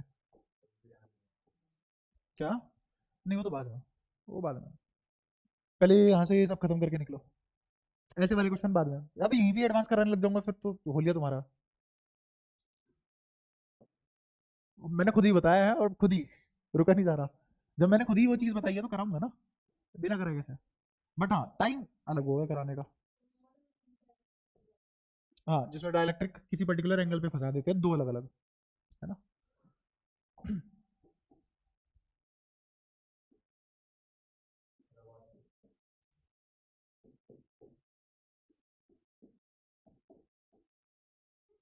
ऐसे दो डायलैक्ट्रिक डाल दिया, दो, बताओ ये कॉम्बिनेशन सीरीज कहलाएगा या पैरेलल कहलाएगा, और रीजन के साथ बताना। सीरीज क्यों? पोटेंशियल डिफर कर रही है V1 से V2 से V3। पैरेलल तो तब आता है ना जब पोटेंशियल सेम होती। तो इसका मतलब ये सीरीज कॉम्बिनेशन है। कैसा कॉम्बिनेशन है? सीरीज कॉम्बिनेशन है। ठीक है, तो इसका मतलब इसको ऐसे भी तो कंक्लूड किया जा सकता है कि मेरे पास दो कैपेसिटर लगे हुए हैं, इसको नाम दे दो C1, इसको नाम दे दो C2, और ये पूरा का पूरा डब्बा क्या बता रहा है मुझे? C। सही बात है। अगर डाइलेक्ट्रिक ना होते दोनों के दोनों तो इसकी कैपेसिटेंस क्या होती? समझते रहे ना? फिर एक आधी लाइन मिस हो जाती है, फिर तुम वैसा करते हो। अगर डाइलेक्ट्रिक ना होते तो कैपेसिटेंस क्या होती? अब डाइलेक्ट्रिक भर दिया, अब भी सेम रहेगी क्या? अब मुझे क्या सोल्व करना है? ये सोल्व करना है। क्या सोल्व करना है? समझ आया? इसको इस तरीके से देखना सीखो। करते हैं सोल्व। तो मेरे को C1 बताओ क्या लिखा जाएगा? हाँ, बाय, मान लो ये आधे आधे उस पे फैले हुए हैं, D/2 वरना तुम कर ही नहीं पाओगे। तो कितना? D/2 2 ऊपर चला गया, तो C1 ध्यान से सुनना, क्या 2K1 C आ गया, क्योंकि C वो कैपेसिटेंस थी जब कुछ भी फील्ड नहीं था, तो 2K1 C। ऐसे ही मुझे C2 बताओ कितना आ जाएगा? क्या आ जाएगा? 2K2 C।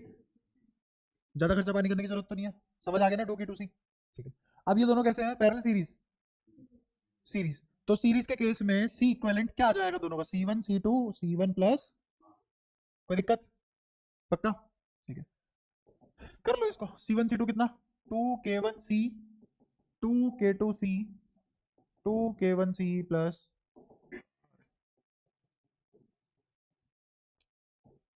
एक तो उड़ गया, एक दो से दो, एक और कहां से उड़ाऊं बता? कंट्रोल करो अपने हार्मोन्स।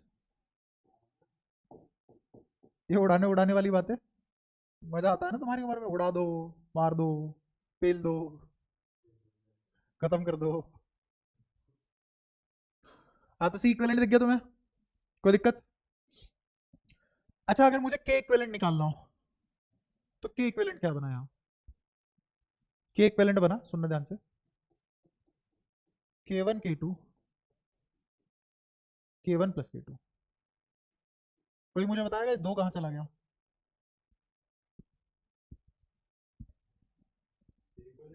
हाँ, अच्छा, सी इक्विवेलेंट को क्या लिखा जाता है? इन दोनों को कंपेयर करो तो के की वैल्यू क्या आई? घर ले गए? इसी उम्र में दहेज चाहिए? वो भी दो? अभी दो तो लेके गया तू।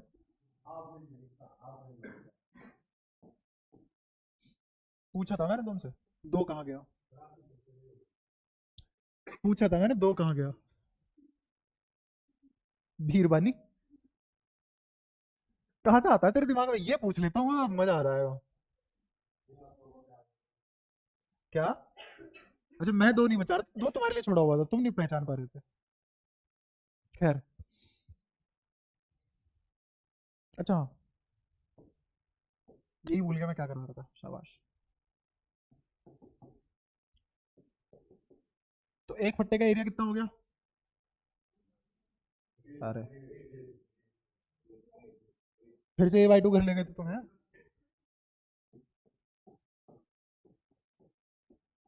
बताओ, कौन सा combination? Which combination is it? Parallel combination is it. कैसे पता? दोनों का ड्रॉप V1 से V2 आया, इस वाले K2 के यहाँ ड्रॉप V1 से V2 आया, इस वाले के यहाँ ड्रॉप V1 से V2 आया। सही बात है? चलिए ठीक है, अब दोबारा से निकालते हैं। C1 बोलो। अच्छा, बिना डाइलेक्ट्रिक के कैपेसिटेंस क्या थी? A epsilon bye D, without any dielectric. अब तो डाइलेक्ट्रिक भर दिया, बदलेगी? ठीक है, लेकिन डाइलेक्ट्रिक इस तरीके से भरा हुआ है। तो बताओ C1 किसके बराबर आएगा? क्या C1 आएगा K1 A/2 epsilon not D? तो क्या इसको लिख सकते हैं K1/2 C?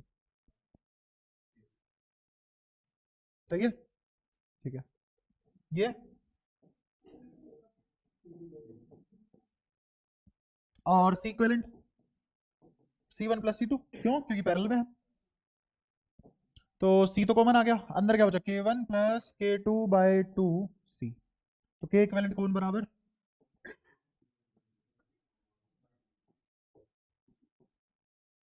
सब इजी आसान, कोई परेशानी?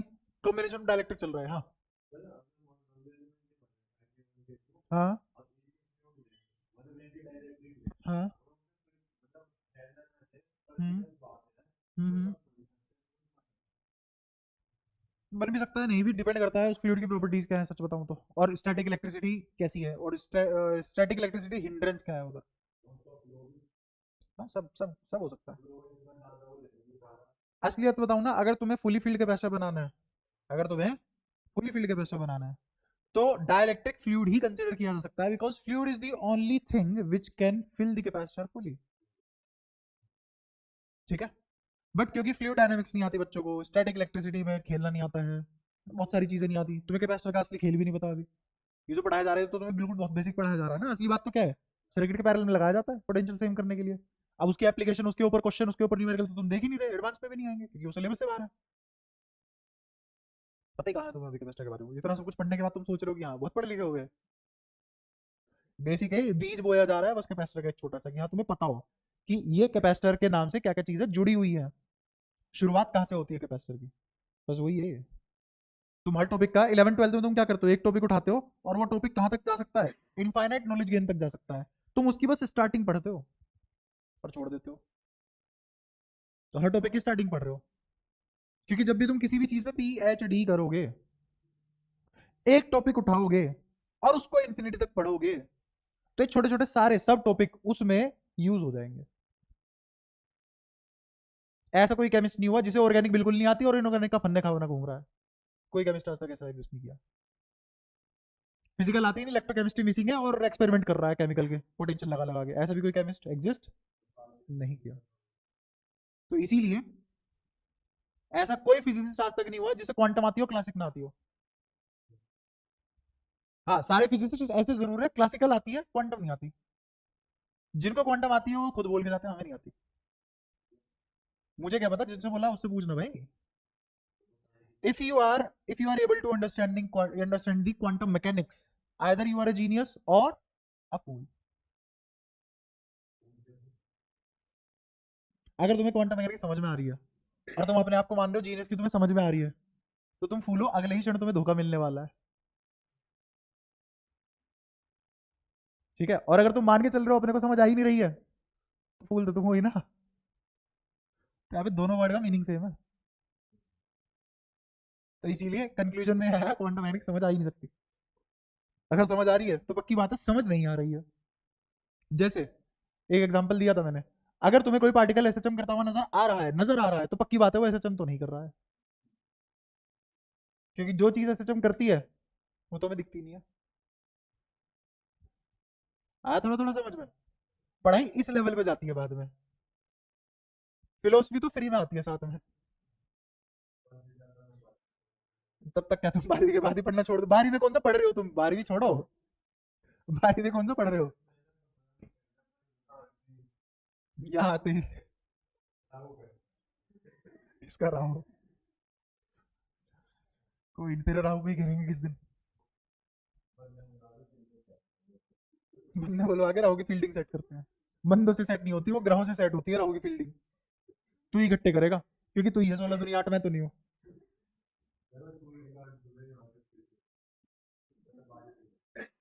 कैसा सूर्यांश, राहु तो पीले जा रहा है तेरे को।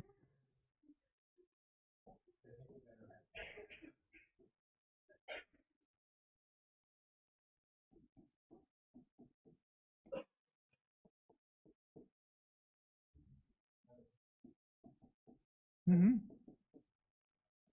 हाँ हाँ।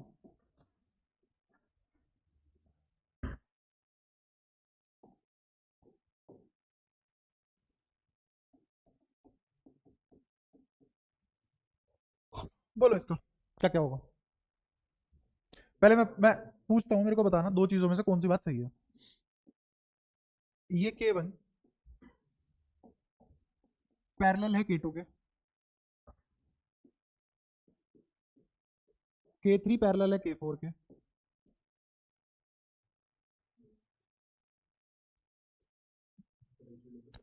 नहीं, गलत लिखा ना, रुको रुको रुको, हाँ K1 पैरेलल है K3, टोक भी नहीं रहा कोई। तुम पढ़ाओ तो सही, गलत सही से हमें मतलब ही नहीं है। हाँ, K1 K3 पैरेलल है, K2 K4 पैरेलल है, और फिर ये दोनों सीरीज में है। एक तो ये तरीका सोल्व करने का, दूसरा K1 सीरीज में है K2 के, पैरेलल है, K3 सीरीज में है K4 के।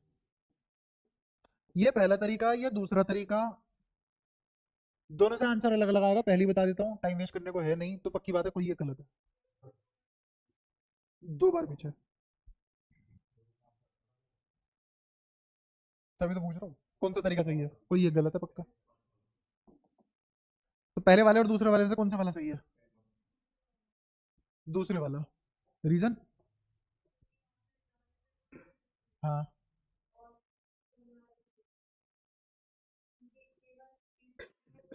तेरा सही तो है, बट तूने एक्सप्रेस अच्छे से नहीं किया। देख, अब उनको समझ नहीं आएगा, उनको मैं समझाता हूँ। देखो भाई, इसने क्या बोला, आंसर सही था इसका, आसान भाषा में। K1 कुछ पोटेंशियल में ड्रॉप लेके आएगा, ये V1 है तो ये V2 हो जाएगा। अब K1 K3 बराबर तो है नहीं, तो यहां पोटेंशियल V1 ही होगी पूरे पे तो, लेकिन K3 तो अलग फैक्टर से पोटेंशियल घटाएगा ना, तो वो V2 डैश होगी। और जब इन दोनों की पोटेंशियल सेम नहीं है, how can be they parallel? तो इसका मतलब ये गलत है।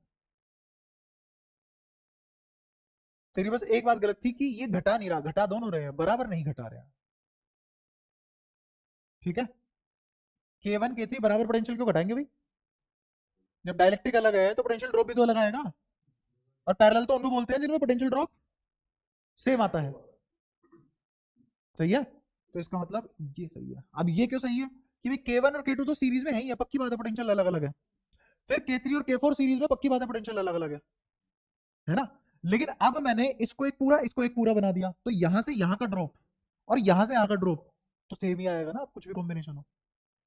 इसका ड्रॉप कितना है, ये मान लो इनिशियल और ये फाइनल, तो चाहे ऊपर वाले से आ जाओ चाहे नीचे वाले से, ड्रॉप तो V initial minus V final ही आएगा ना। बताओ कोई दिक्कत? हाँ, तू कहाँ करवाना था पीछे, पक्का आ गया समझ? श्योर, करना चालू कर देते हैं। तो बताओ मेरे को, अब इस वाले का C1 क्या लिखा जाएगा, निकालो सभी फटाफट। C1 बोलो।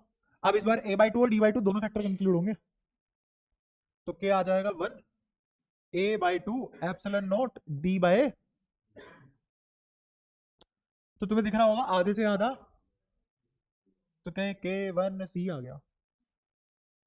बोलो कोई दिक्कत? C2 C3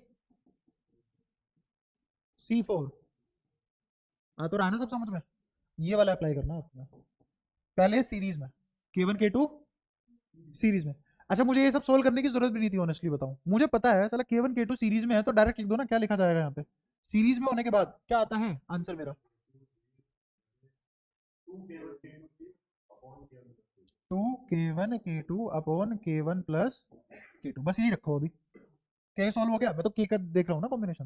अच्छा, फिर ये किसके साथ सीरीज में है, क्या पैरल, हाँ पैरल में, सीरीज में पैरल में, सॉरी, किसके साथ पैरल में है? K3 K4, सेम यहाँ पे क्या आ जाएगा, 2K3 K4 K3 plus K4। फिर ये दोनों पैरेलल में है तो डायरेक्टली ऐड हो जाएंगे। अब डायरेक्टली ऐड होंगे तो क्या आ जाएगा यहाँ पे, K3 plus K4 2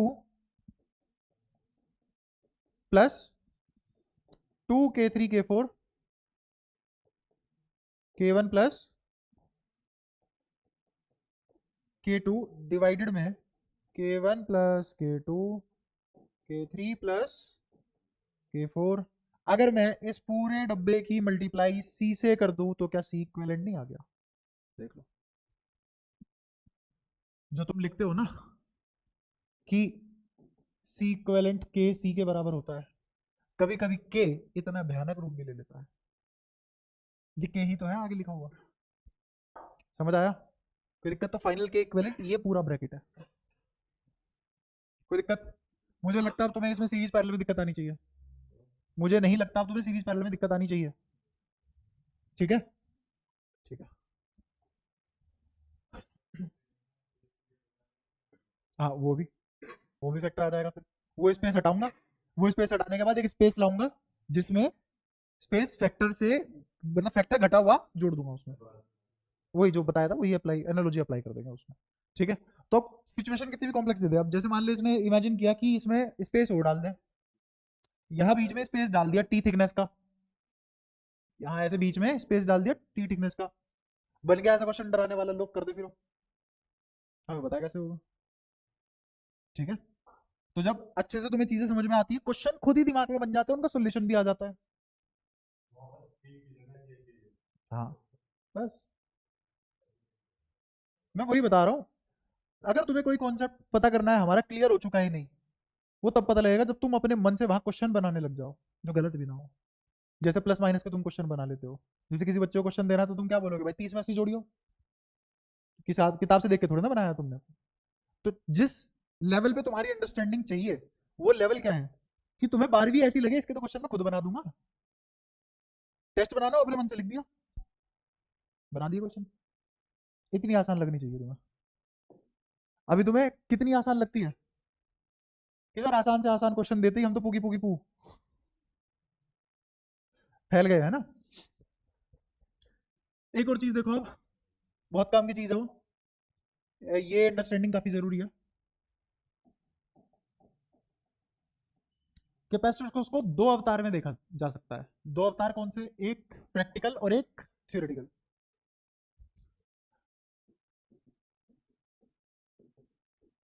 V constant है, वी हमने फिक्स कर दिया,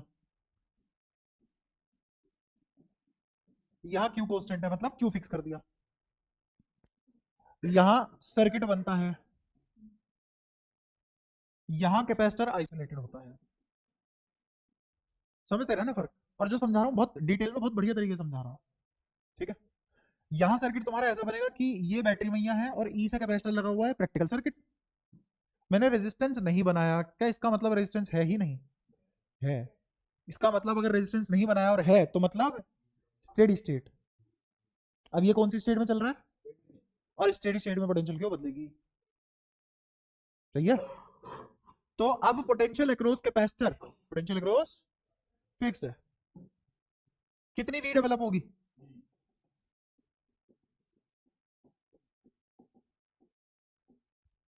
समझ आया ऐसा क्यों हुआ, स्टेडी स्टेट है, इक्वल टू इनफाइनाइट वाली सिचुएशन है।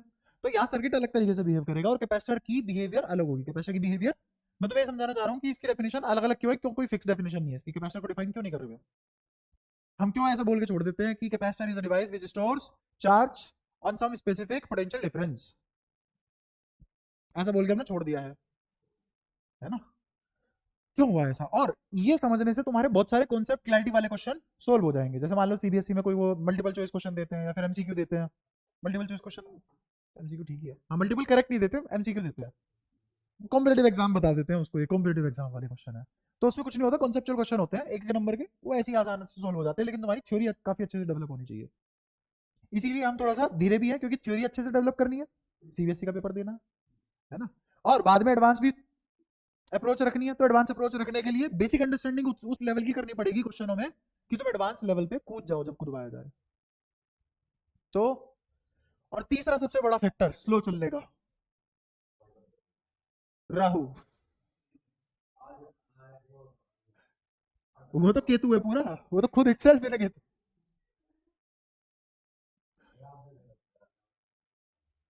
ठीक है कोई नहीं, नाम में रखा है ना। आओ सोल्व करते हैं, यहाँ का प्रेशर कैसे दिखेगा, कोई बैटरी है ही नहीं उसके पास,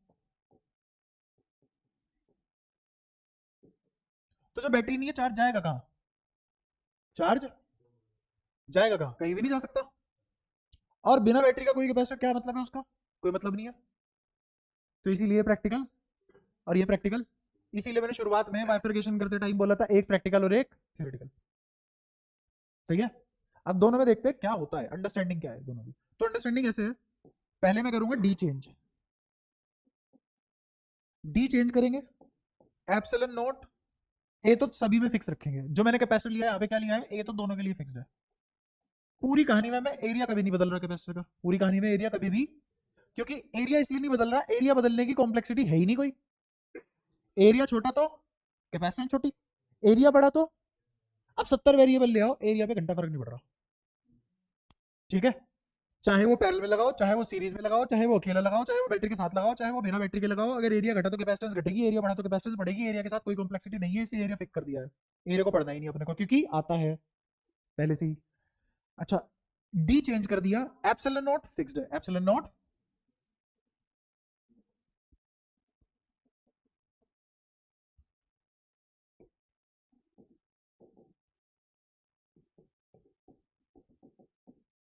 ठीक है। और वी हम पहले से ही भगवान की तरह से यहां फिक्स करके आ गए। अब देखते हैं किस पे क्या क्या फर्क पड़ता है, किस पे क्या क्या फर्क पड़ता है। कैपेसिटर का फॉर्मूला होता है,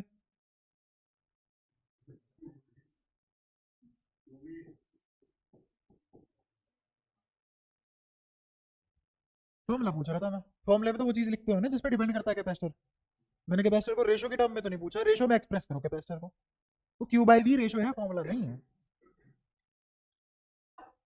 वी पे डिपेंड कर रहा है वो, सी पे, सी वी पे डिपेंड कर रहा है, क्यू पे डिपेंड कर रहा है, करता ही नहीं है, किस पे डिपेंड करता है, मीडियम, स्पेस और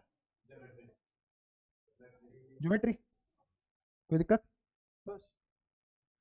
हाँ तो मतलब रिक्वायरमेंट थी ये लिखने की, है ना, बता नहीं पाए।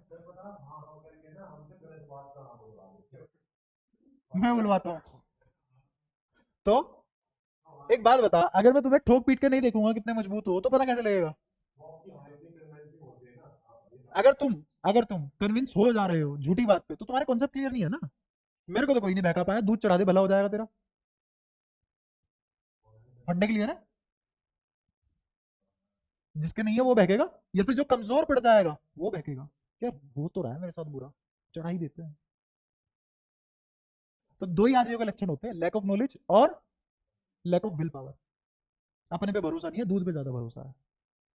ऐसे इंसान की एग्जिस्टेंस का क्या फायदा, क्या कंट्रीब्यूट करेगा वो सोसाइटी को? बता दे गलत बोल रहा हूँ तो लॉजिकली समझो ना चीजों को, ना आंख बंद करके और दिमाग बंद करके क्यों समझ रहे हो। खैर, वो तो तुम कर ही रहे हो, है ना, जब से बाहर आए हो फिजिक्स के साथ। चलो खैर, पढ़ते हैं इसको, बढ़िया चीज है। डी चेंज कर रहे हैं, अब डी घटाए या बढ़ाए, मान लो मैं डी को घटा रहा हूँ थोड़ी देर के लिए, घटा रहा हूँ डी को, डी घटा तो क्या होगा? सबसे पहले देखते हैं कैपेसिटर पे क्या फर्क पड़ेगा डी घटने पे।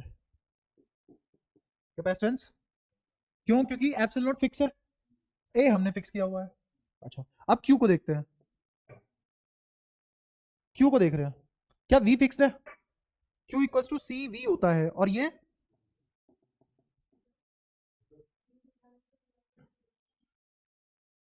हाँ कैपेसिटेंस बढ़ेगी, बिल्कुल सही बात है। कौन लिखा है डी घटेगी? नहीं यार, मैंने तो इंक्रीज लिखा हुआ है, देख अब देख।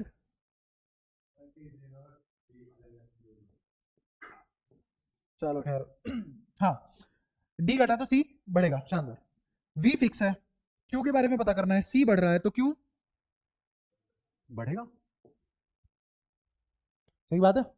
तो मैं क्या इस एरो को ऐसे बना सकता हूं कि अगर सी बढ़ रहा है तो क्यू भी बढ़ रहा है, क्यों? क्या ये जनरलाइज स्टेटमेंट है? ना, क्या तब है जब वी फिक्स हो और एप्सिलॉन नॉट फिक्स हो, सही बात है। ठीक है, अब आते हैं इलेक्ट्रिक फील्ड के बारे में। इलेक्ट्रिक फील्ड के दो फॉर्मूले हैं, एक Q A by epsilon not, या Q by A epsilon not, sigma by epsilon not, और दूसरा फॉर्मूला क्या होता है?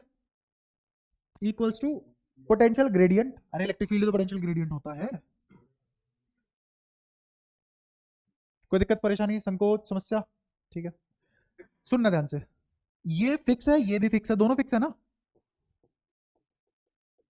क्या ये भी फिक्स है? दोनों से सेम कंक्लूजन आना चाहिए, दो फॉर्मूले लिखे हुए हैं, डी तो ई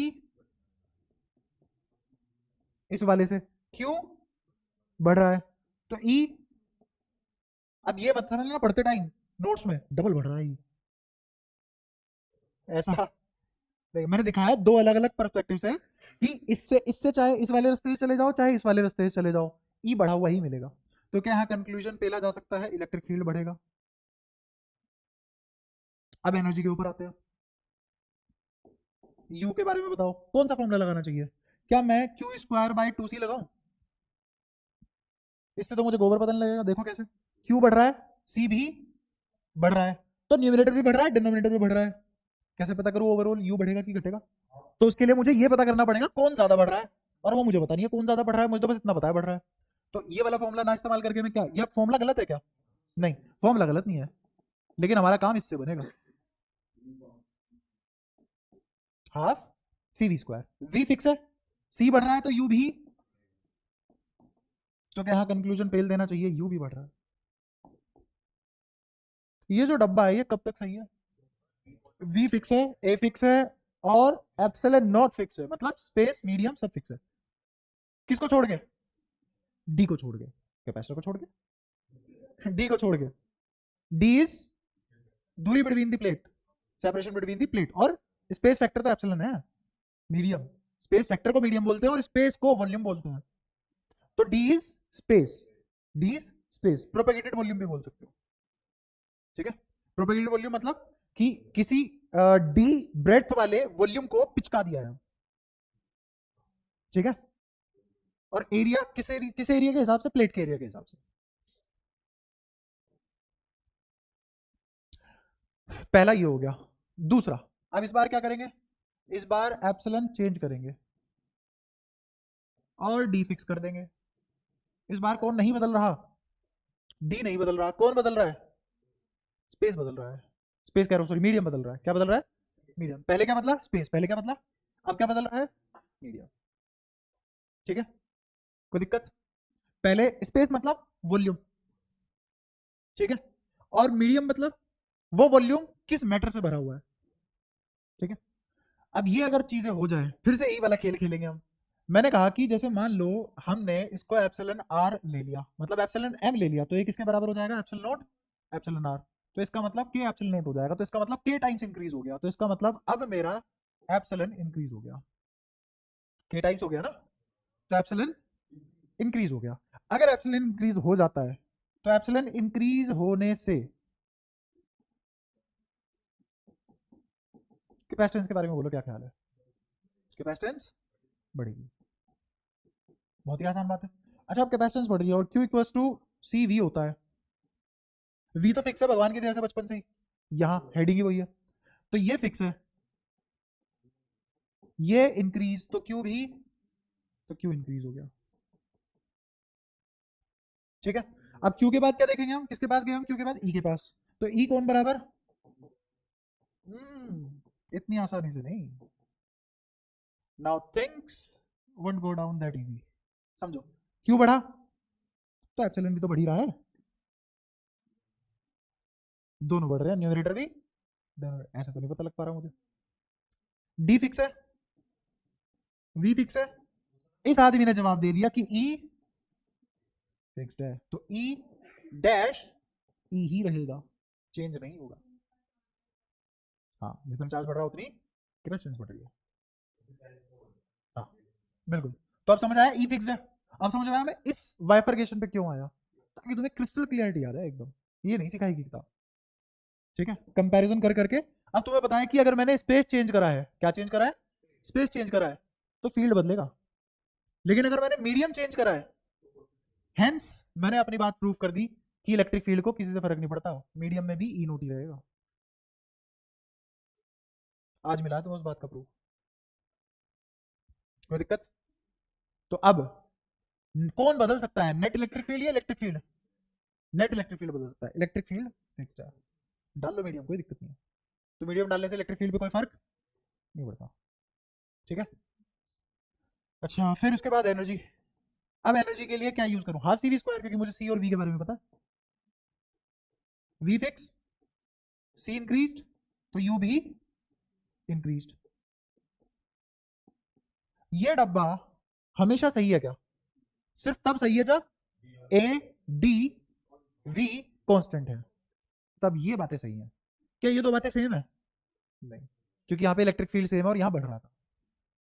क्लियर हुआ? अच्छा, अब कहां आ गए हम? क्यू कांस्टेंट है, तो वी तो वेरी करेगा ना, वी तो वेरी करेगा। अच्छा, कैपेसिटेंस भी वेरी करेगी, क्यों वेरी करेगी? बोलो बोलो।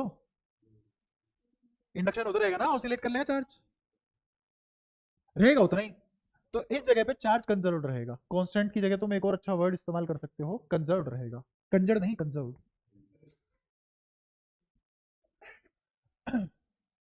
तो क्यू नोट था इनिशियली, ठीक है। अगर इनिशियली मेरा चार्ज क्यू नोट है तो फाइनली भी कितना रहेगा? चार्ज ट्रांसफर होगा नहीं। अच्छा, कोई पोटेंशियल डिफरेंस डेल्टा वी है, कोई पोटेंशियल डिफरेंस डेल्टा वी है। इन दोनों का कंबाइंड चार्ज वही रहेगा, इन दोनों का combined charge. Extra charge deposit नहीं हो सकता, एक्स्ट्रा चार्ज डिपॉजिट। इस डेल्टा वी पे कोई एक इलेक्ट्रिक फील्ड भी तो बनी जाएगा। समझ पा रहे हो? अच्छा, अब तुम्हारा चिक चिक के बंद कर रहा होगा यार, क्यू तो फिक्स है ना, तो डेल्टा वी और सी बदल कैसे सकते हैं? तो डेल्टा वी और सी बदल कैसे सकते हैं? बैटरी हमने लगाई नहीं,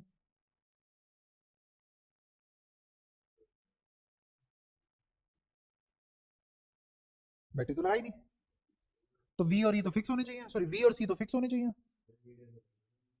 बीच का वो तो बाद में बदलेंगे ना, पहले देखो तो चल क्या रहा है, कौन कौन वेरिएबल है। जैसे मुझे यहाँ पहले ही पता था कौन वेरी करेगा, ये सब वेरी कर सकते हैं। वी फिक्स करने पे ये सब वेरी कर सकते हैं। क्या मेरा वी फिक्स करने पे चार्ज वेरी किया था? सी वेरी किया था। चार्ज फिक्स करने पे क्या यहाँ पे वी और सी वेरी नहीं कर सकते? कर सकते हैं। अब रीजन बता दो क्यों। ठीक है, Q equal to C V होता है, लिख लिया फॉर्मूला। अब भाई दो तरीके हैं इसको पढ़ने के, फिक्स पढ़ने के। अगर क्यू फिक्स है तो या तो ये दोनों फिक्स होंगे और ये दोनों ही वेरी करेंगे, there is no in between. हाँ, क्यू तो बढ़ ही नहीं सकता। अरे भैया, हाँ हाँ, वीक घटेगा, या तो ये बात सही होगी या फिर दोनों ही फिक्स रहे होंगे तब जाके क्यू फिक्स होगा। क्यू फिक्स करने के कितने तरीके हैं, सी और वी दोनों फिक्स करो या दोनों को अपोजिटली वेरी करवाओ। हाँ, या दोनों को अपोजिटली वेरी करवाओ। कोई परेशानी? अच्छा, अब सुनना ध्यान से। मैंने आइसोलेटेड कैपेसिटर उठाया, क्या अलग अलग पोटेंशियल पे अलग अलग चार्ज स्टोर हो सकता है? पॉसिबल। लेकिन अगर वो कैपेसिटर आइसोलेटेड है तो चार्ज तो फिक्स रहेगा। तो क्या ये बोला जा सकता है कि अलग अलग पोटेंशियल पे सेम चार्ज स्टोर हो रहा है? ये भी तो पॉसिबल है, अलग अलग पोटेंशियल पे सेम चार्ज स्टोर हो रहा है। ये एक तरीका है कैपेसिटर को आंकने का कि कैपेसिटर कैसा है। जैसे मान लो कि मेरे पास 5 कूलम फिक्स है, 5 कूलम फिक्स है आइसोलेटेड। अब एक कैपेसिटर है जो उसको 5 वोल्ट पे कैरी कर रहा है, एक कैपेसिटर को 2 वोल्ट के कैरी कर रहा है, एक कैपेसिटर को 10 वोल्ट पे कैरी कर रहा है। कौन सा वाला कैपेसिटर सबसे बढ़िया है? क्वालिटी आ गई कैपेसिटर की, कैपेसिटर की क्वालिटी आ गई। चार्ज आइसोलेट करके फिक्स रखे, अलग अलग पोटेंशियल डिफरेंस देके पता किया कि कौन से वाली कैपेसिटर कम से कम पोटेंशियल डिफरेंस पे वही सेम चार्ज होल्ड कर पा रही है। कुछ ऐसा हाथ खड़ा करा है ना? अच्छा, मैं कहा हाँ शर्मा रहा है, हाथ यहीं तक ही आ पाया। और या फिर ये कोई तो नारुतो फील्ड में कोई सानिन बनना चाह रहा है, एक हैंड साइन से और यही सी रासिंगन निकल के। अच्छा, ये बातें करा करो कि सर घर में कितने सदस्य हैं, है ना, कौन कहाँ है, क्या है, गांव कहाँ है, वो कहाँ है, ये कहाँ है ना, ऐसी बातें करा करो। तो यही कौन सा तुझे पता है? आओ खैर। तो आप सुनना ध्यान से, सी भी बदल सकता है, वी भी बदल सकता है, क्यों फिक्स्ड है?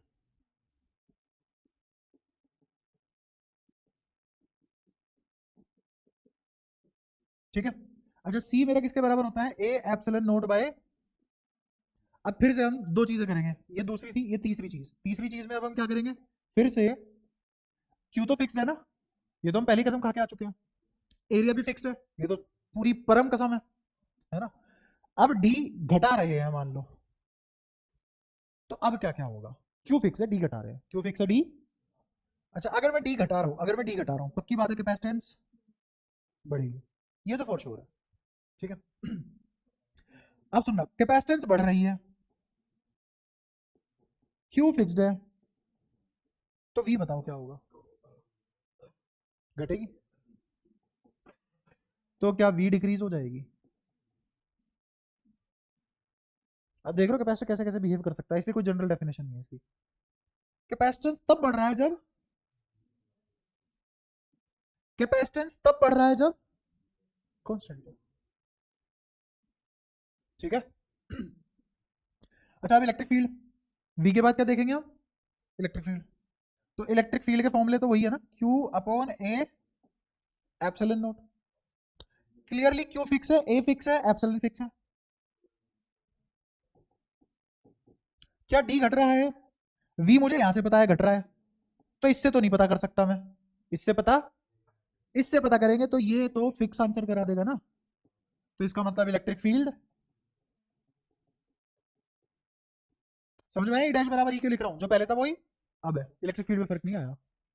इसका मतलब अगर मेरा कैपेसिटर आइसोलेटेड है, चार्ज फिक्स है, इसका मतलब अगर चार्ज फिक्स है और डी कुछ भी करो, डी कुछ भी करो उससे फर्क नहीं पड़ता अपने को, electric field is independent of दूरी। क्या यही डेफिनेशन हमने पढ़ी थी कंडक्टर की, इनफाइनाइट शीट है, मैं कितना दूर हूं प्लेट से, इलेक्ट्रिक फील्ड को कोई फर्क नहीं पड़ता, तभी तो सिग्मा बाय एप्सिलॉन नॉट आया था, आर की कोई टर्म ही नहीं आई, दिख गया। हाँ, इधर हो रही है, क्यों, क्योंकि इधर चार्ज बदल रहा है, वहां चार्ज बदला था नहीं, सिग्मा फिक्स था। आया समझ। अब देखो कितने सारे चैप्टर हो गए, कितने कॉन्सेप्ट एक साथ क्लियर हो रहे हैं, कैपेसिटर तो अच्छे से आ ही रहा है समझ, ठीक है। अब फाइनल चीज क्या रहेगी अपने पास, एनर्जी। बताओ कौन सा लगाना चाहिए, हाफ सी वी स्क्वायर या Q square by two C, Q square by two C. क्यों, क्योंकि इस बार मुझे सी और वी दोनों बदलते हुए दिखाई दे रहे हैं, क्योंकि इस बार सी और वी दोनों वेरी कर रहे हैं, तो इस बार मैं कौन सा फॉर्मूला लगाऊंगा, क्यू स्क्वायर बाय टू सी, ये तो फिक्स है, कैपेसिटेंस बढ़ रहा है तो एनर्जी, अब देखो मजे की बात, एनर्जी घट रही है कैपेसिटेंस बढ़ने से, अगर तुम कैपेसिटेंस बढ़ा रहे हो एनर्जी स्टोर घटी, इसीलिए कैपेसिटर की सारी डेफिनेशन गलत है जो हमने पढ़ी है। कैपेसिटर चार्ज स्टोर करता है जी, कैपेसिटर एनर्जी स्टोर करता है जी, आया समझ। अब आई थोड़ी सी फील कि हम जो भी डेफिनेशन पढ़ी है हमने, कोई भी सही नहीं है उसमें, असली डेफिनेशन उसकी वर्किंग है कि पैरेलल में लगाओगे तो क्लिप क्लैम्प, है ना। अब एक आखिरी चीज रह चुकी है हमारी, फोर्थ वेरिएशन। बताओ फोर्थ वेरिएशन में क्या करने वाले हैं, इस बार क्या चेंज करेंगे, मीडियम की स्पेस, मीडियम, पहले यहाँ क्या चेंज किया था हमने, फॉर डेल्टा स्पेस, फॉर माध्यम, ठीक है।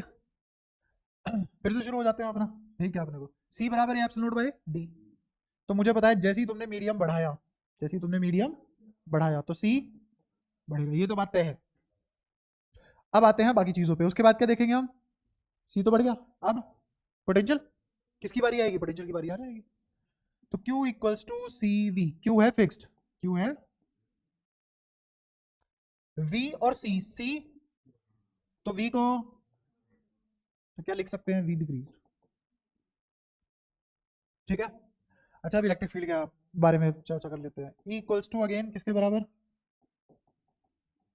Q by A epsilon naught. अब सुनना ध्यान से, ये फिक्स्ड है, ये बढ़ रहा है, तो इससे मेरा आंसर क्या है, इलेक्ट्रिक फील्ड घटेगा। दूसरा फॉर्मूला क्या है, V बाय डी फिक्स्ड है, V घट रहा है, क्या दोनों ने सेम आंसर किया,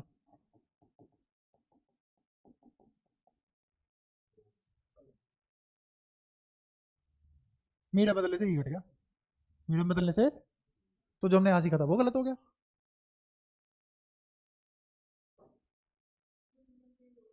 हाँ इसमें मीडियम चेंज हो रहा है, इसलिए ई नेट चेंज हो रहा है, क्योंकि जो हम इलेक्ट्रिक फील्ड लिखते हैं वो कौन से वाला लिखते हैं, यहाँ भी नेट इलेक्ट्रिक फील्ड लिखा है, वहाँ भी नेट इलेक्ट्रिक फील्ड लिखा है। यहाँ नेट इलेक्ट्रिक फील्ड क्यों चेंज नहीं हुआ, क्योंकि मीडियम नहीं आया, वहाँ नेट इलेक्ट्रिक फील्ड क्यों चेंज हुआ, मीडियम। और मैं प्रूव भी कर सकता हूँ, इसको क्या लिखने वाले हो तुम, इसको हाँ ई आर, यहाँ एप्सिलॉन एम आएगा बेसिकली और यहाँ नोट आएगा, इतने हिस्से को तुम क्या बोल दोगे, पूरा आने वाला ई, और ये क्या हो जाएगा के, तो प्रूफ हो गया ई नोट बाय के, आगे समझ। तो इसका मतलब ई नेट की बात चल रही है। अच्छा तो ई घट गया, अब एनर्जी के ऊपर आते हैं, एनर्जी का फॉर्मूला कौन सा, क्यू स्क्वायर बाय टू सी, सी बोलो घटा कि बढ़ा, बढ़ा, तो यू घटा, एनर्जी के बाद जनरलाइज है, कंडीशनल है, चार अलग अलग बातें सही होती हैं।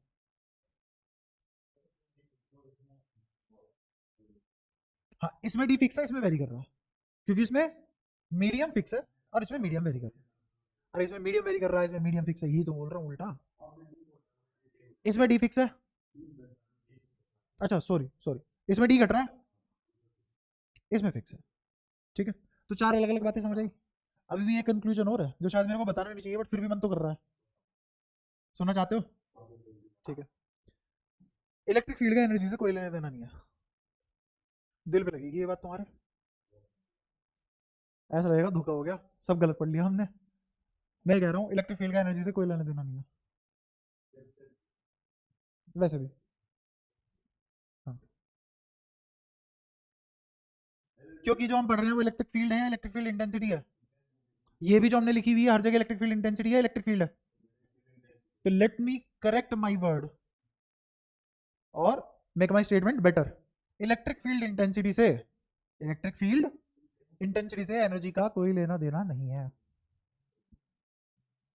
ये बात हजम नहीं होती है, क्यों? क्योंकि अब तक तो हमने ही पढ़ा है भाई, इलेक्ट्रिक फील्ड की फॉर्म में तो एनर्जी स्टोर होती है, पढ़ा है ना? तुम तो कॉन्ट्रडिक्ट भी नहीं कर पा रहे थे, कह ही रहे होंगे, सही कह रहे होंगे, मास्टर है, आदमी है, पढ़ा रहा है, पहली बार भी नहीं पढ़ा रहा।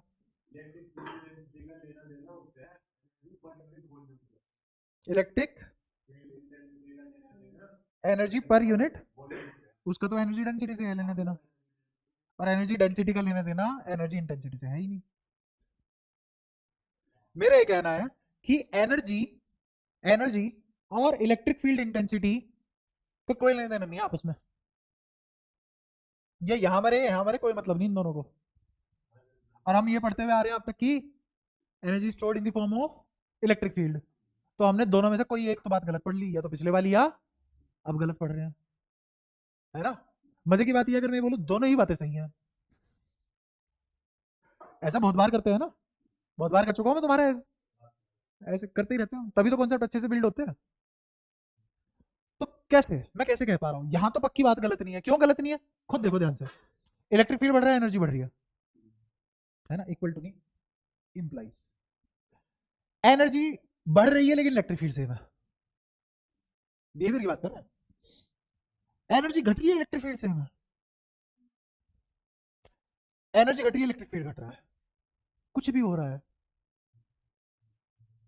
तो पक्की बात है कि एनर्जी और इलेक्ट्रिक फील्ड का कोई लेने देना नहीं है। कभी हो रहा है एनर्जी बढ़ रही है, इलेक्ट्रिक फील्ड घट रहा है, कभी हो रहा है कि इलेक्ट्रिक फील्ड चेंज ही नहीं हो रहा है, एनर्जी बढ़े घटे, और कभी हो रहा है एनर्जी बढ़े इलेक्ट्रिक फील्ड बढ़े। तो ये तो तभी पॉसिबल है जब दोनों आपस में इंडिपेंडेंट हो, कोई लेने देने ही ना हो उनका आपस में। तो यहां से जो हमने कंक्लूजन निकाले, पक्की बात है अब हम गलत तो नहीं पढ़ रहे, पहले भी हमने प्रूफ के साथ पढ़ी है चीजें भाई, तभी तो वाकडन हुआ। कौन एक्सप्लेन कर रहा है वाकडन को? Energy stored in the form of electric field in space itself, वहां भी गलत नहीं पड़ा सेल्फ एनर्जी का कॉन्सेप्ट, तो वहां भी हम 100% सही थे, यहाँ भी 100%। माजरा क्या है अब,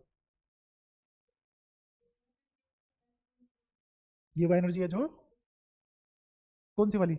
अरे जितनी भी एनर्जी निकाल रहे हैं कौन सा फॉर्मूला लगा के निकाल रहे हैं, एनर्जी स्टोर्ड इन कैपेसिटी का ही तो लगा के निकाल रहे हैं। Not a good question. हाँ, किस पे डिपेंड कर रहा है? नहीं, अब सुनना ध्यान से, ये डिपेंड कर रहा है जो मैंने काम किया उस पर। एक हल्का सा हिंट दूंगा, उससे पहले पूरी क्लास दोबारा पढ़ना, उसके बाद मैं तुम्हें अच्छे से एक्सपेरिमेंट करके बताऊंगा चल क्या रहा है असलियत में। हाँ, हल्का सा मैं तुम्हें हिंट दे देता हूँ, एक डायरेक्शन दे देता हूँ सोचने के लिए। ये डायलेक्ट्रिक लेके आ रहा हूं मैं, और ये कैपेसिटर है, अभी डायलेक्ट्रिक इंसर्ट नहीं हुआ इसमें, अभी डायलेक्ट्रिक इंसर्ट नहीं हुआ इसमें, सही बात है। ये किसी पोटेंशियल डिफरेंस में था, मान लो V0, जब मुझे डेल्टा V मानना ही है तो सबसे इजी वाला मानूंगा ना V0, ठीक है। तो इलेक्ट्रिक फील्ड यहां से यहां दौड़ रहा होगा, क्या ये यूनिफॉर्म होगा? इसे मैंने पकड़ा हुआ है, तो मेरी बायोलॉजिकल एनर्जी कंज्यूम हो रही है ना। अब मैं इसे धीरे धीरे नीचे लेके आ रहा हूं, जैसे ये यहां तक पहुंचेगा, ये लाइन दिख रही है। एक और चीज, अगर ये डायलेक्ट्रिक सॉलिड है, अगर ये डायलेक्ट्रिक, तो पक्की बात है ये प्लेट को तो टच नहीं कर सकता, क्योंकि फिर डालूंगा कैसे उसको। तो फुली फील्ड, यही मेरा रीजन था समझाने का, फुली फील्ड तो लिक्विड से ही हो सकता है, कैपेसिटर का फुली फील करना है तो वो लिक्विड से ही होगा, सॉलिड से नहीं होगा। अगर तुमने बिल्कुल इसी ही डी थिकनेस का, अगर तुमने डी थिकनेस का सॉलिड बना दिया, तो चल चल के कोहनियां मारोगे क्या उसमें? फंसाओगे कैसे? तो इसलिए गैप तो आएगा ही आएगा। अब सुनना ध्यान से, इसको मैं डी डैश बोल देता हूँ, इसको डी बोल देता हूँ, और बोल देता हूँ कि मेरा डी डैश डी से छोटा है। कितना? बहुत कम। इतना हमें आंखों से नहीं दिखाई देगा, इतना कि हमें आंखों से, बट गैप तो होगा, गैप होगा। जैसे ही यहाँ आएगा तो है तो डायलेक्ट्रिक, इसका धर्म क्या है? यहाँ कौन डेवलप होना शुरू हो जाएगा? अब ये एंटर भी नहीं किया, अब ये एंटर ऑन दी वर्ज है, वर्ज मतलब एज पे घुसने ही वाला है बस। तो अब मेरा इलेक्ट्रिक फील्ड यूनिफॉर्म से नॉन यूनिफॉर्म नहीं हो जाएगा, इलेक्ट्रिक फील्ड यूनिफॉर्म से नॉन यूनिफॉर्म हो जाएगा। समझ पाए? कोई दिक्कत? और नेट इलेक्ट्रिक फील्ड घट जाएगा, नेट इलेक्ट्रिक फील्ड घट जाएगा। अब मुझे क्या एनर्जी देने की जरूरत है? खुद खींच लेगा, खुद खींचेगा, कोई दिक्कत? एक वेलोसिटी अचीव कर लेगा, एक वेलोसिटी अचीव कर लेगा। अब वो वेलोसिटी बढ़ेगी ना, यहां से यहां तक वेलोसिटी, और इस पॉइंट पे आके मुझे कैसे पता मैक्सिमम? क्योंकि जब ये डायइलेक्ट्रिक बिल्कुल फुली फील्ड हो जाएगा, ऐसे आ जाएगा ये डायइलेक्ट्रिक, तो अब इसकी वेलोसिटी मैक्सिमम थी, तो मैक्सिमम वेलोसिटी होने का मतलब है रुक थोड़ी जाएगा अब ये, अब नीचे जाएगा, और अब वेलोसिटी घटेगी, अब वेलोसिटी घटेगी। सही है? अच्छा, अभी इलेक्ट्रिक फील्ड घटना चालू हुआ, जब डायइलेक्ट्रिक इंसर्ट नहीं होता तब इलेक्ट्रिक फील्ड मैक्सिमम था, समझो इस बात को। और डायइलेक्ट्रिक डलने के बाद नेट इलेक्ट्रिक फील्ड की बात हो रही है, किसकी? नेट इलेक्ट्रिक फील्ड मिनिमम है अगर ये स्टेट है, तो जब मेरा नेट इलेक्ट्रिक फील्ड मिनिमम है तो वी मैक्सिमम है, काइनेटिक एनर्जी मैक्सिमम है, पोटेंशियल एनर्जी मिनिमम है, तो मतलब डेल्टा वी। आया मजा? अब ये रुकेगा तो है नहीं, क्योंकि वेलोसिटी मैक्सिमम है, लेकिन इलेक्ट्रिक फील्ड जीरो है, फोर्स जीरो है, तो फोर्स जीरो होने के बाद भी ये आगे भागेगा, एक्सेलरेशन जीरो होने के बाद भी आगे भागेगा, क्यों? क्योंकि वेलोसिटी मैक्सिमम है, इनर्शिया रुकेगा थोड़ी ना। तो अब ये नीचे जाएगा और वी घटेगा, अब एक्सेलरेशन इस डायरेक्शन में आ जाएगी, अब इलेक्ट्रिक फील्ड बढ़ना चालू हो जाएगा, काइनेटिक एनर्जी कम होनी शुरू हो जाएगी, और पोटेंशियल बढ़नी शुरू हो जाएगी। कब तक? जब तक ये यहां नहीं आ जाता।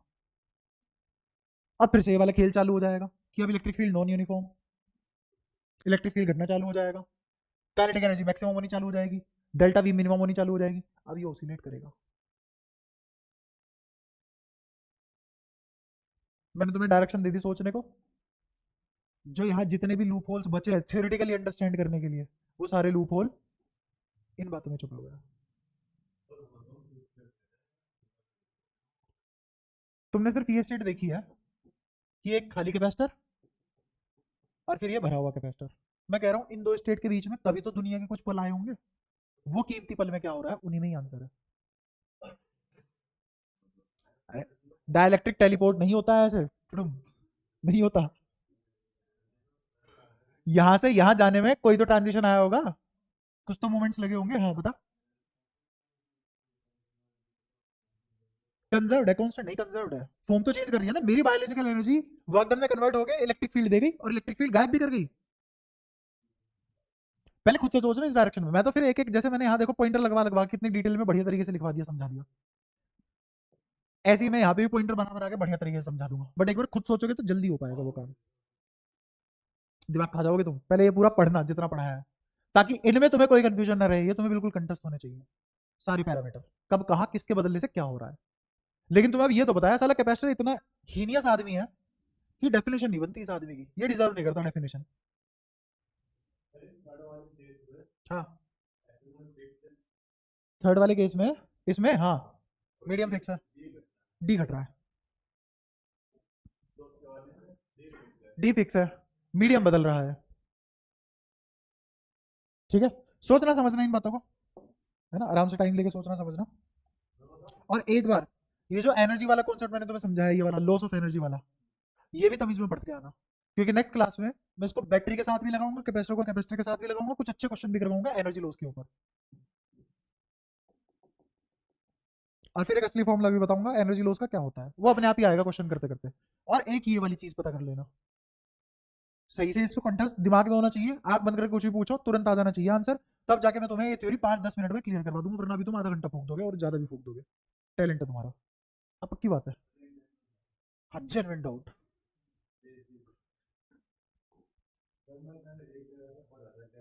हाँ,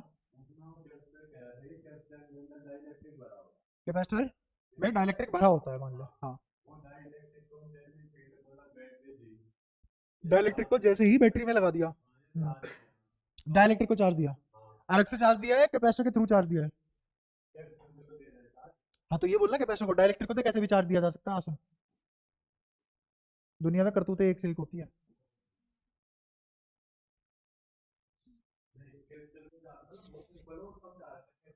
हाँ। हम्म हम्म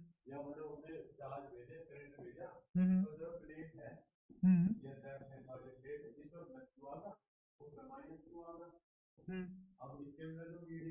हम्म हम्म हम्म ऐसे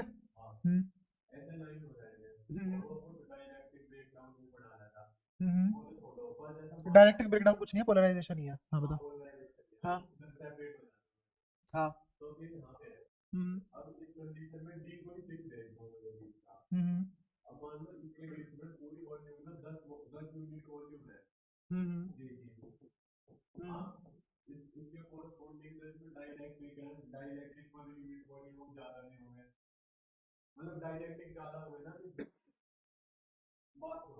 सुन ही रहा हूँ।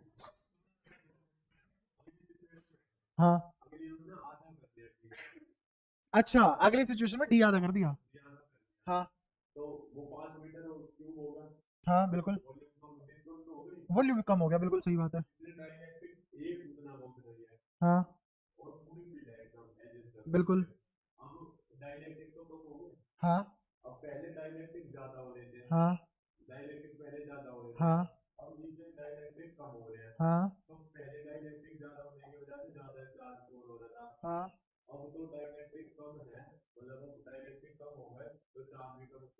हाँ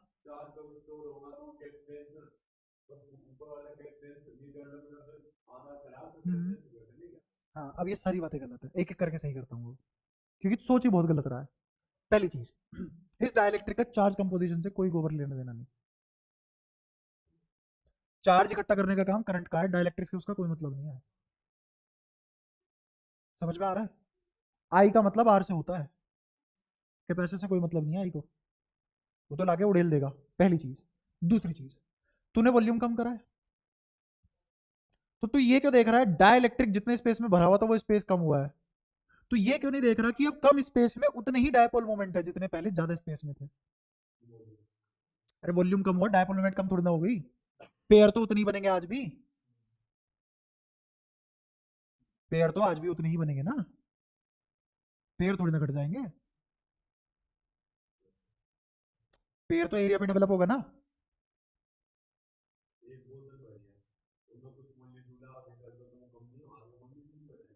कैसे? पानी भरा हुआ है, अभी डायपोल मोमेंट जीरो है, तो कुछ ले ऐसा मटेरियल लेके आया कि डायपोल इंड्यूस हो गए, पोलराइजेशन आ गया, पोलराइजेशन आ गया। तो अब जो पोलराइजेशन आएगा और जो आधे पानी में पोलराइजेशन आएगा, मतलब अगर मैं विड्थ आधी कर दूं बोतल की, उसमें जो पोलराइजेशन आएगा सेम होगा। अरे तो वॉल्यूम आधा करने का मतलब क्या हुआ है कि तूने डी आधा करा है, डी आधा करा है ना। अब डी आधा करने से देख हुआ क्या, अब मेरी ये वाली प्लेट यहां बनने लग गई, बट पेयर तो उतने ही बनेंगे ना। अब और काम उल्टा हो गया है, वही डायपोल मोमेंट जो पहले डी वॉल्यूम में थी, सेम डायपोल मोमेंट अब डी बाई टू वॉल्यूम में है। अब बता बढ़ेगा घटेगा?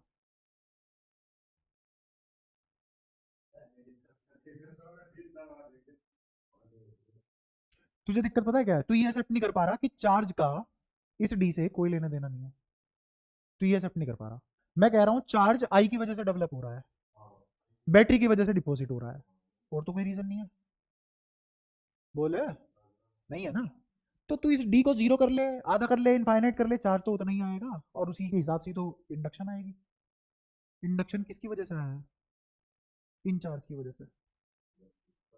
अब तेरा क्या कहना है कि सर अगर मैंने वॉल्यूम आधा कर दिया, मान लो यहाँ यहाँ यहाँ यहाँ यहाँ एक दो तीन चार पांच, पांच प्लस थे, मैंने डी आधा कर दिया, सर आप एक काम करो ना, ढाई डेवलप करवाओ बस। अब आया समझ में क्या कह रहा हूँ? डायपोल मोमेंट उतनी ही रही बट स्ट्रोंग हो गई वॉल्यूम कम होने की वजह से। तो अब electric field intensity per unit volume बड़ी हुई मिली, स्पेस कम कर दिया, हेंस कैपेसिटेंस डी घटाने से कैपेसिटेंस बढ़नी चाहिए थी, बढ़ी। अब समझ में आया क्या गलत सोच रहा था? तेरी गलती थी कि तू वॉल्यूम को चार्ज का फैक्टर बना के खेल रहा है। तुझे लगा वॉल्यूम अगर आधा हो गया तो चार्ज भी आधा हो जाएगा, तो जो डायपोल की पेयरिंग थी वो भी आधी हो जाएगी।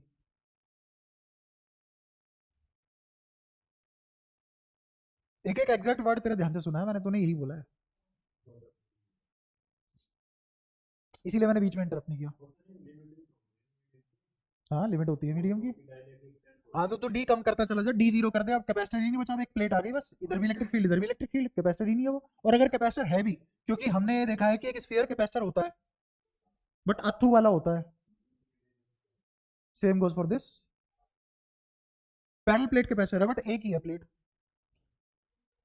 तो कहां तक स्टोर तो कर रहा है, कहां, इनफाइनाइट स्पेस में स्टोर कर रहा है, किसी मतलब का नहीं है तो कैपेसिटर ये भी, बट कौन से वाला है, कौन सा वाला, अथू वाला। क्यों यूज करेंगे हम ये सब, है ना। लेकिन कोई पूछे कैपेसिटर है, हाँ है, यूज करोगे नहीं, कैपेसिटर हाँ है, यूज करोगे नहीं, क्यों, चाटा मारना है। तो ये सारी बातें क्लियर रखना, वो पूछता है ये कैपेसिटर है कि नहीं, ये कैपेसिटर पूछता है ना। लेकिन लोगों के दिमाग में क्या होता है, कैपेसिटर तो ये होता है बस, दुनिया में और कोई चीज कैपेसिटर है ही नहीं, तो बोलते हैं ना कैपेसिटर तो नहीं है, जबकि ये भी कैपेसिटर है। खराब है, हाँ बहुत खराब है, बट है तो कैपेसिटर ही ना। A murder is also a human, a giver is also a human, mass killer is also a human, Hitler was also human। तो कैपेसिटर खराब और अच्छे हो सकते हैं, कौन बताता है, वो उसकी प्रॉपर्टी, और प्रॉपर्टी में क्या इन्वॉल्व होते हैं, फैक्टर। कोई इंसान अच्छा है बुरा है क्या बताता है, उसकी प्रॉपर्टी, प्रॉपर्टी उसके लाइफ प्रिंसिपल, लाइफ प्रिंसिपल मतलब उसके रूल्स और फैक्टर, हर चीज सेम तरीके से ब्रोकन डाउन है। और बताओ, और अब हो गया क्लियर, हुआ। तेरा कहने का मतलब ये है कि अगर मैंने वॉल्यूम आधा कर दिया तो जो डाइलेक्ट्रिक के मॉलिक्यूल थे, जैसे मान ले पानी भरा हुआ था, तो पहले H2O के बहुत सारे मॉलिक्यूल थे, तो बहुत सारे डायपोल थे। अब मॉलिक्यूल आधे हो गए तो डायपोल भी आधे हो जाने चाहिए। डायपोलमेंट तो पहले और अब दोनों बार जीरो थी ना, जब तक तूने इंड्यूस नहीं किया। और जब इंड्यूस करेगा तो इंड्यूस अंदर कितने मॉलिक्यूल है उसकी वजह से हो गए, बाहर कितने चार्ज है उसकी वजह से होगा। सबसे काम की लाइन मिस कर दी तूने, बह बह करके। समझ आया क्या बोल रहा हूँ, दोबारा बता। हाँ, वो बाहर वाले चार्ज की वजह से हो रहा है ना, ये थोड़ी ना भाई मेरे पास H2O का मॉलिक्यूल ज्यादा है तो मेरी डायपोलमेंट ज्यादा है, जीरो है आपकी। कब आएगी आपकी, जब इंड्यूस कराया जाएगा। और इंड्यूस कौन कराएगा, अंदर वाले या बाहर वाले, बाहर 5 कलाम का इंड्यूस, अंदर 10 कलाम कर रहे हो, ये कौन सा मजाक चल रहा है। तो अब समझ में आया, डायपोलमेंट इंड्यूस उतनी ही होगी जितनी पहले हो रही थी, क्योंकि वो तो एक्सटर्नल फैक्टर पे डिपेंड कर रही है, बाहर वाले चार्ज पे डिपेंड कर रही है। लेकिन तूने वॉल्यूम आधा कर दिया तो स्पेस घट गया, अब उसी स्पेस में, कम स्पेस में ज्यादा डायपोल मोमेंट है। और बताओ, और कोई क्लैरिटी चाहिए हो। अब समझ में आया थ्योरी क्यों स्ट्रॉन्ग होनी चाहिए, फंडामेंटल स्ट्रॉन्ग होना किसे कहते हैं। और कोई डाउट, तो जितना अभी पढ़ा दिया गया है उतना बिल्कुल कंटेस्ट करके आना, अगली क्लास में तुम्हें क्वेश्चन प्रैक्टिस कराऊंगा इसकी,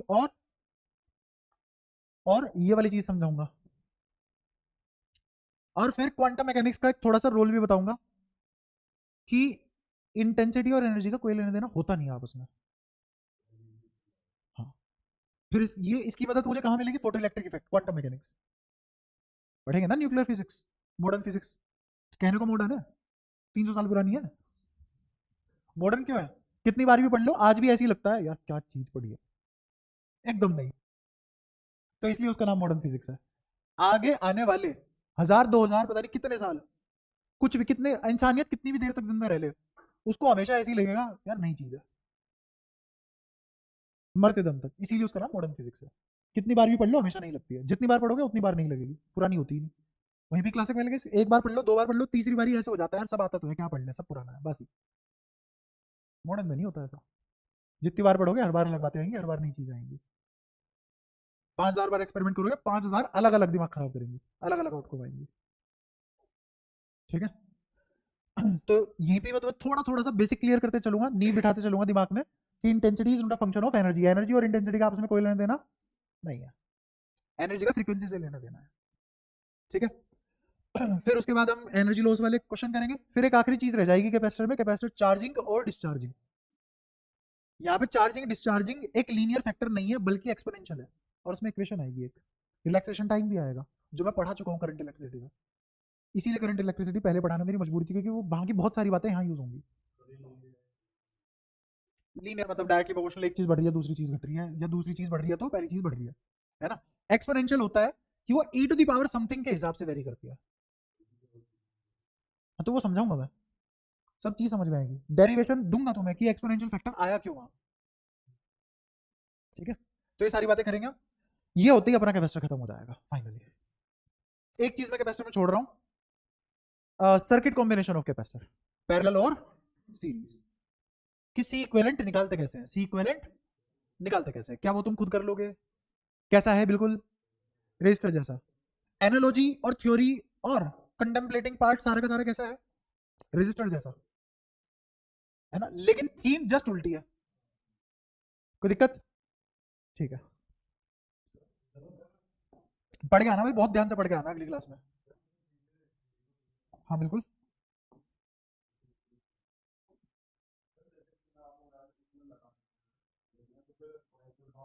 हाँ हाँ हाँ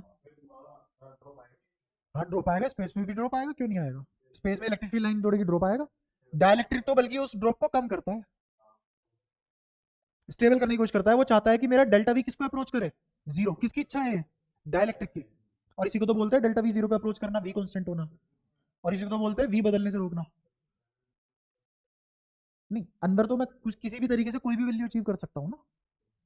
मुझे जैसे तुमने देखा हो कि अगर मैं सीरीज में रेजिस्टेंस लगाता था तो रेजिस्टेंस बड़े से भी बड़ी होती थी, पैरेलल में रेजिस्टेंस लगाता था रेजिस्टेंस छोटे से भी छोटी होती थी। यहाँ सीरीज में अगर लगाऊंगा तो छोटे से छोटी होगी, पैरेलल में लगाऊंगा तो कैपेसिटेंस बड़े से बड़ी होगी। तो इसीलिए पैरेलल में प्रेफर करते हैं कैपेसिटेंस को। ठीक है, बट अगर कोई मुझे स्पेसिफिक वैल्यू अचीव करनी है तो वो तो मुझे कॉम्बिनेशन से अचीव करनी पड़ेगी ना। जैसे मान ले मेरे को 3 माइक्रोफेराड का कैपेसिटेंस चाहिए, है ना, और मेरे पास फ्रिंजेस है 0.5 माइक्रोफेराड के कैपेसिटर की, तो ये थोड़ी ना आंख बंद करके सबको ही पैरेलल में लगा दो तो अपनी रिक्वायर्ड आ जाएगी। नहीं, मुझे कंबाइन अलग अलग तरीके से करने पड़ेंगे ताकि मेरी वैल्यू 3 बैठ जाए। तो इसलिए पैरेलल और सीरीज दोनों एग्जिस्ट करती है। समझ आ पाया? पहले एनसीईआरटी में एडिशनल एक्सरसाइज में ऐसे ऐसे क्वेश्चन होते थे कि मैं कितने कैपेसिटर एक एक माइक्रोफेराड के किस कॉम्बिनेशन में लगाऊं कि 20 माइक्रोफेराड मेरी नेट कैपेसिटेंस आ जाए, या 1 माइक्रोफेराड नेट कैपेसिटेंस आ जाए, या कितने कैपेसिटेंस चाहिए होंगे, नंबर ऑफ कैपेसिटेंस बताओ रिक्वायर्ड के लिए अगर मैं सीरीज में लगा रहा हूँ। ऐसे ऐसे क्वेश्चन थे उसमें। अब मुश्किल नहीं थे वो, क्या मतलब अच्छी किताबें तो अब भी हैं, बट एनसीईआरटी को तो अब ऐसा कबाड़ करने की कोशिश कर रहे हैं ना वो। अब ये सिर्फ साइंस की नहीं, हर एनसीईआरटी में कबाड़ करने की कोशिश की जा रही है, पता नहीं क्यों। खैर, हम तो पढ़ेंगे, पर क्या करेंगे, बिहार बनाएंगे दिल्ली।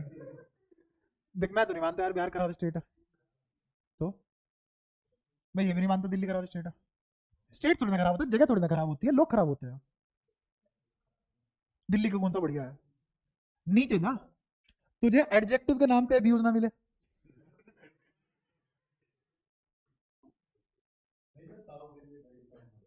साउथ दिल्ली जितना पार्शल है, जाके देख, रुला देंगे तेरे को। अगर तू यहाँ कलेक्टर भी है और वहां जा रहा है, ऑटो वाले मुंह पे थूक के चला जाएगा, क्योंकि तू नॉर्थ को बिलोंग करता है। जस्ट बहुत पार्शलिटी है वहाँ। मैं एक 1.5 हफ्ता रह के आ चुका हूँ, बहुत पार्शल है। और ऐसे नशेड़ी लोग हैं।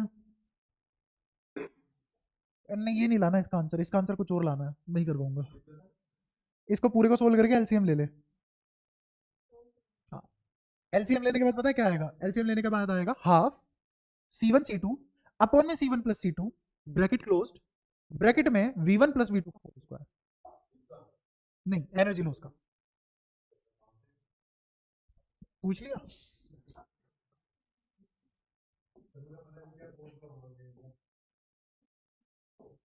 इसका आंसर, हाँ उसे फॉर्मूला बताया क्या लाना है। ठीक है राहुल। अच्छा, अब सारी बातें क्लियर है आज की क्लास की, उससे पिछली क्लास की भी, उससे पिछली क्लास की भी। कैपेसिटर में बहुत धीरे चला रहा हूँ तुम्हारा, क्यों? क्योंकि बहुत सारी चीजें यहाँ पे समझने को। ठीक है, कैपेसिटर अगर तुम्हारा अच्छा हो जाता है तो बहुत सारे टॉपिक, क्योंकि ये टॉपिक मेरे ही ऊपर है, अगर ये मैंने सही से नहीं पढ़ाया तुम कभी अच्छा नहीं कर सकते इस टॉपिक को खुद से करके। ठीक है, same not the case with electric field, magnetic field etcetera. कुछ ही चैप्टर है ऐसे, जैसे मान लो एक और चैप्टर है वेव ऑप्टिक्स, एक ये है कैपेसिटर, और एक मॉडर्न फिजिक्स। इनमें मैं तुम्हारा अच्छा करवा दिया तो कर लिया तुमने अच्छा, वरना खुद से अच्छा नहीं कर पाओगे इन कुछ चैप्टर को। हम्म। हम्म। ठीक है।